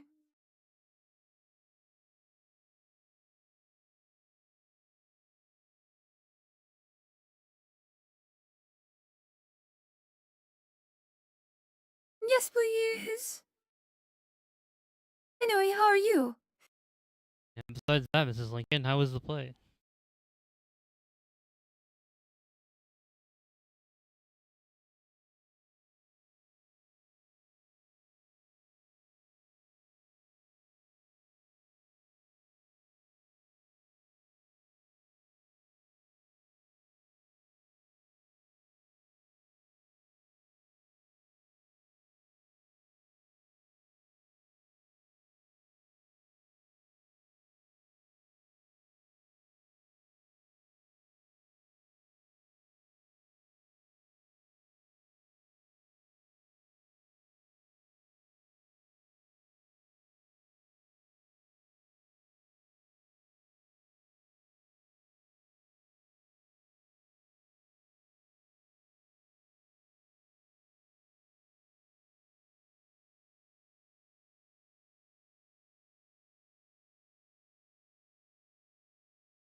On historical Jesus. Time, what do you think about historical Jesus? Do you believe in historical Jesus or fictional Jesus? Wait, what's fictional Jesus?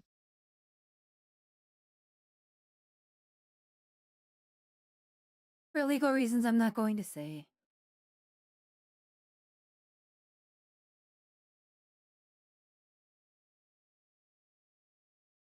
Wasn't historical Jesus a rabbi?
Wait, this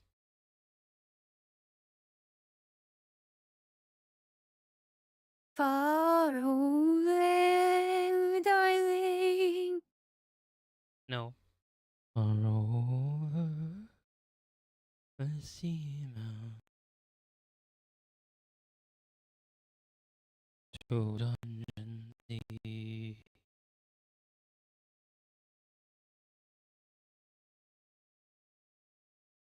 Mm.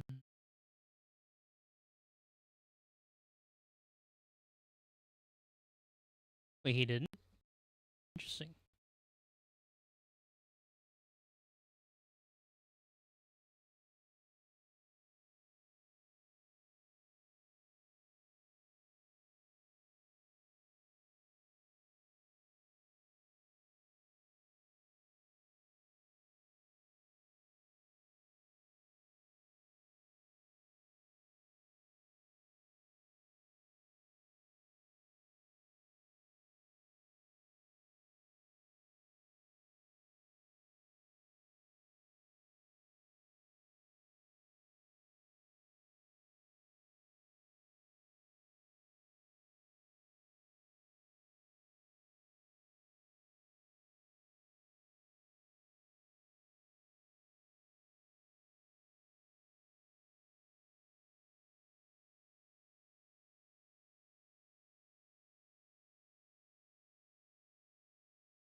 That makes sense.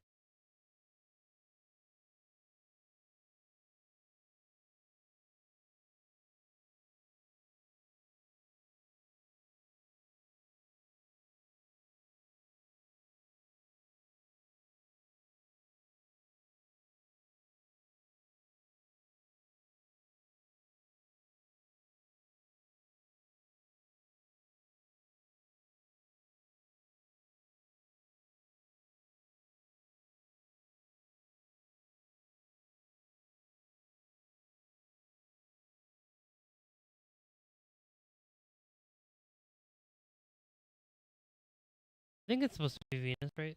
Or what does the symbol for Venus look like?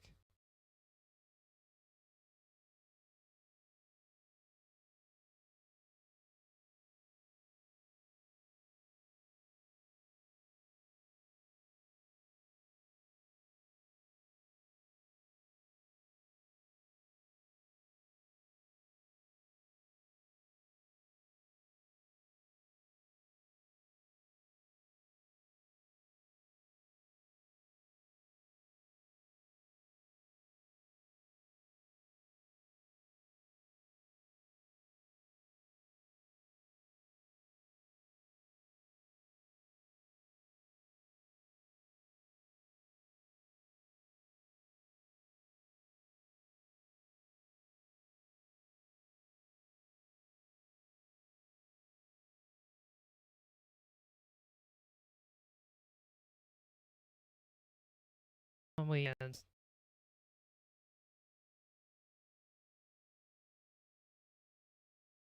I always know it by a different symbol.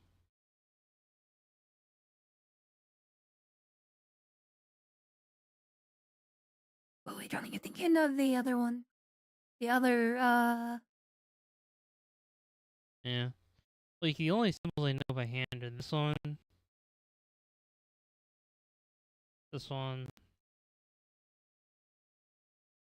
of course, Lilith.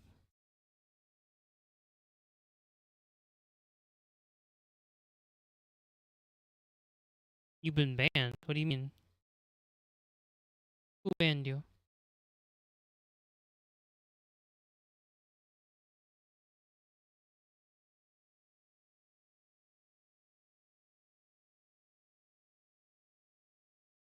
Or Tali? Eh? Nanja kore?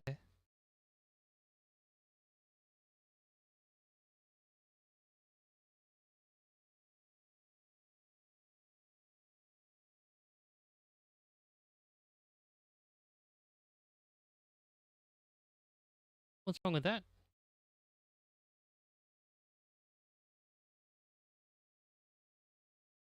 tell me you mean like talking about really like talking about religious stuff sometimes. Especially the mystical stuff. Yeah.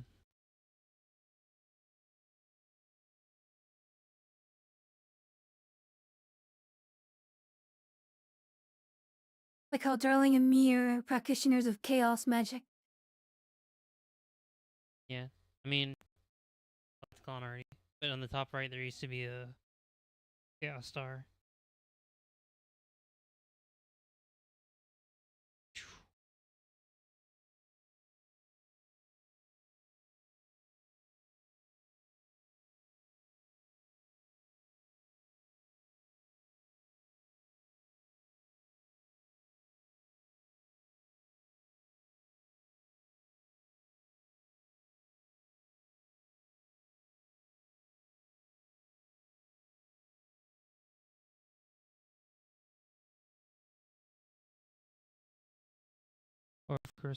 Or of course, Mama Inanna and Lilith.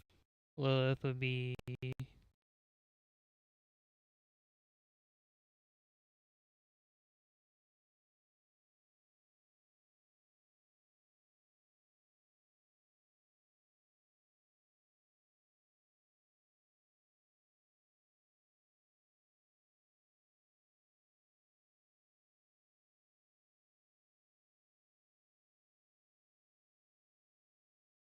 chaos is everything, friend.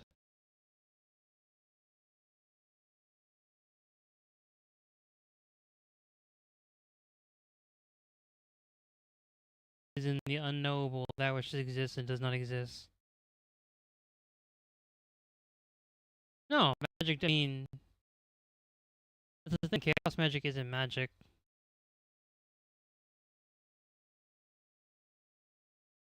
Chaos magic is just belief. That's all.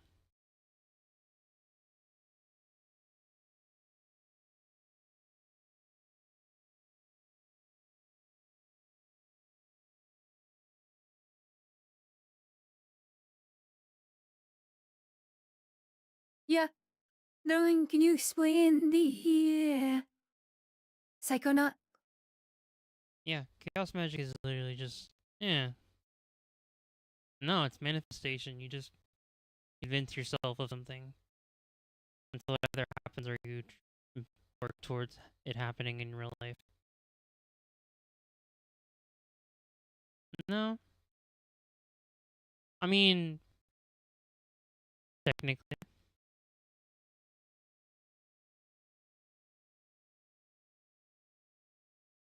all humans find meaning in their own ways. Yeah, of course not. Never saying belief is facts. Belief is just, you know, or meaning in an endless void of nothingness. The only goal of which is to reproduce and die.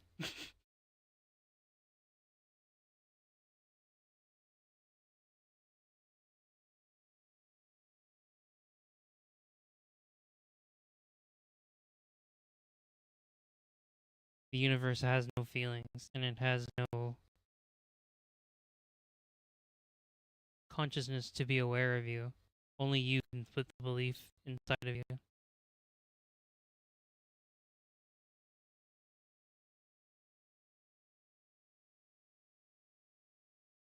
Eh,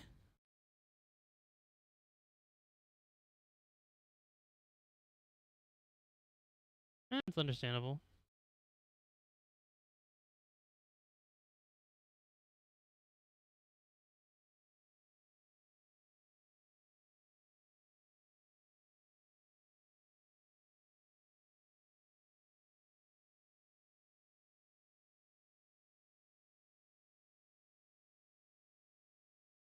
Then question. Which of the scientifically proven or oh well yeah,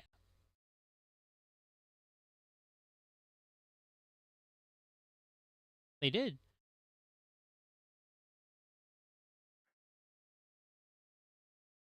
Yeah. And the site where he was crucified got turned into a parking lot.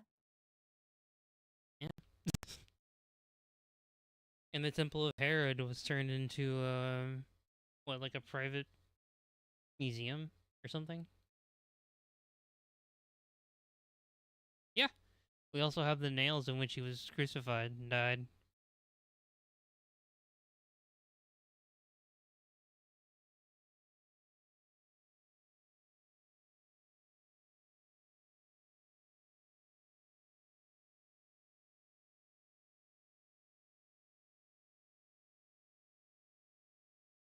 Yeah, but to that point, we still have the Acropolis and several temples in Greek mythology. Not necessarily that they existed, but their worship of the person did exist. Very true.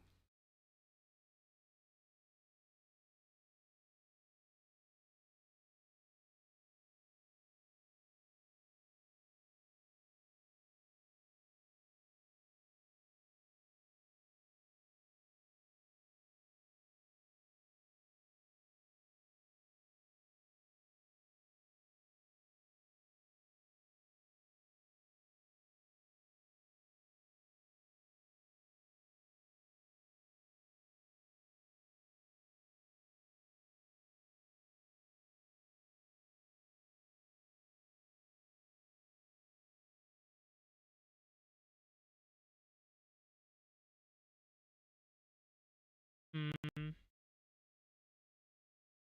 What else should we draw?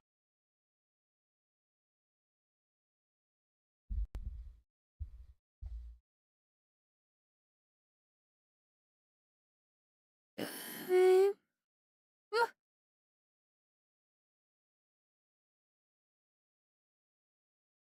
Which saint?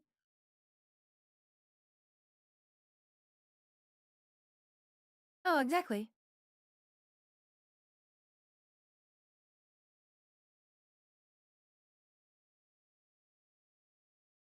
Oh, darling, when it comes to religious stuff, it's like you can't really argue with someone's beliefs because someone's beliefs are deeply ingrained in them.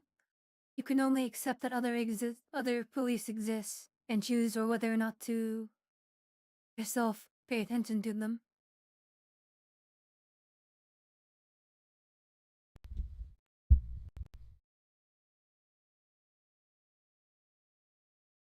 We also have the commentary. Jesus. The Roman commentary. It's kind of a mess.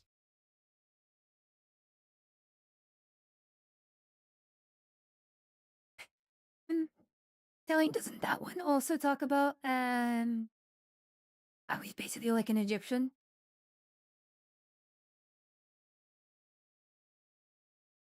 He's like, oh, he does magic tricks like they're just like the Egyptians. Yeah, that dialogue also says that he was born of a Roman soldier, so I don't know about that.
Well, I should said the people that would know are long dead.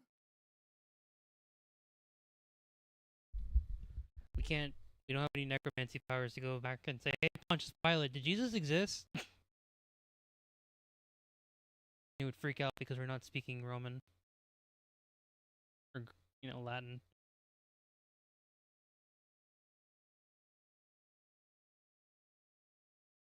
Like the Domino Query, Fondi Quay, or something.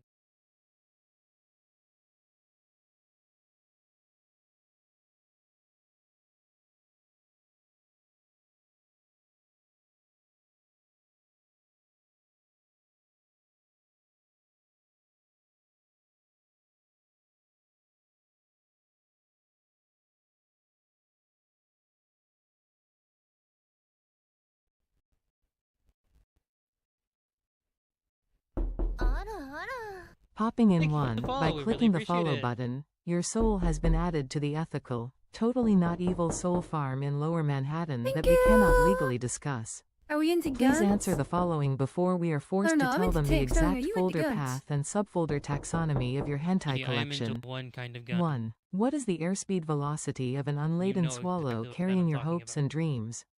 2. Can you identify the smell of forgotten regret? 3. What is the Wi-Fi password in the abyss? You have 10 seconds before we forward your browser history to your grandmother.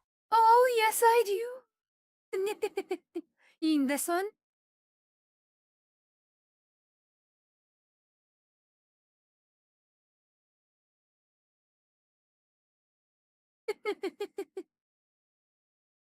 Uh,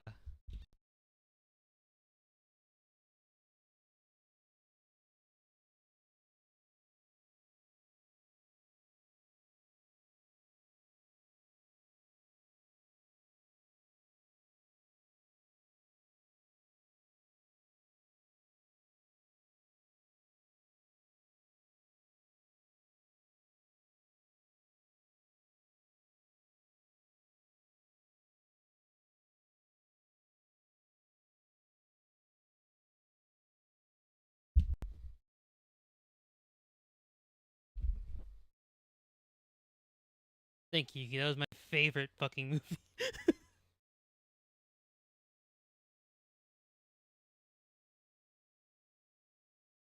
No problem, darling. Spasibo.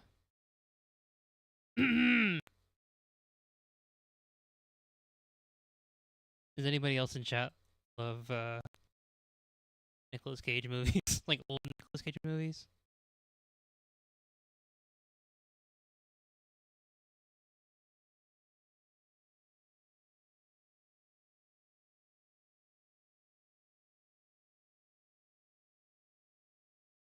Wait, darling, don't you also like real guns? I like real guns. Real guns. Yes. Just the idea of putting a D-cell battery into a fucking cartridge and just and then just shooting hot metal like pins at somebody. So fucking oh, it's like oh, you have bullets? Okay, well I can use anything metal and shove it down this pipe and like kill somebody with it. Parry this casual.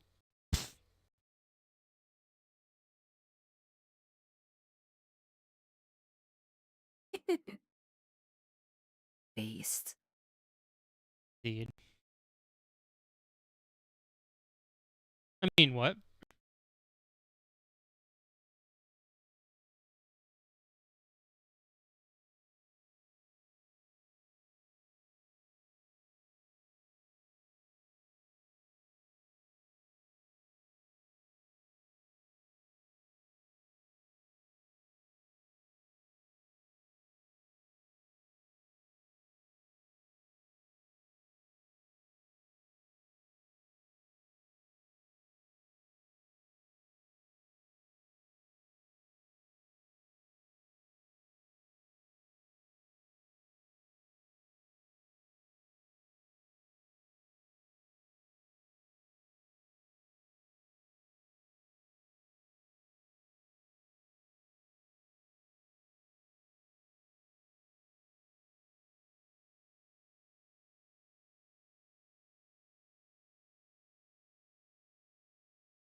Iki?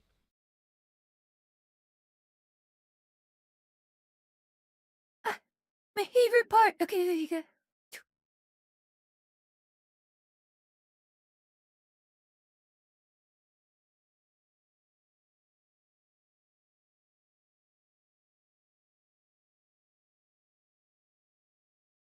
But so I guess we're calling the stream, yeah? Yes. Alright guys, well thanks for joining us, we really appreciate it. If you're on YouTube and Kick, we're about to randomly disappear. If you're on Twitch, we're about to raid somebody, and if you're on the Cloudflare site, we're gonna go ahead and call it as well. No bonus on Cloudflare tonight. Or this morning. So you can see them at 9 o'clock tonight.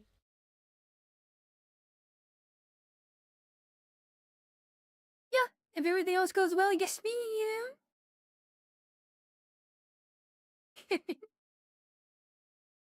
Alright, chat, sorry to leave me were gone for so long. We're back though, so. Oh, we could even make a schedule. We could, couldn't we? Ow!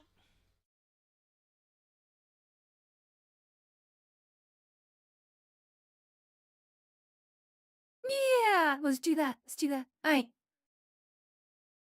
Chat, you'll see this on X and Blue Sky. But this is what we got done.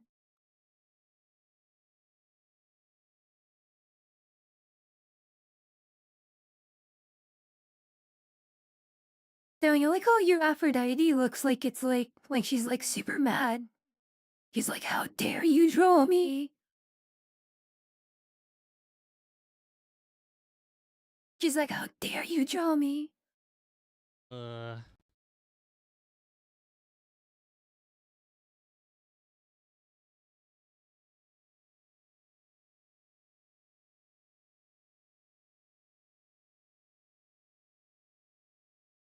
I think she's more mad about the feet.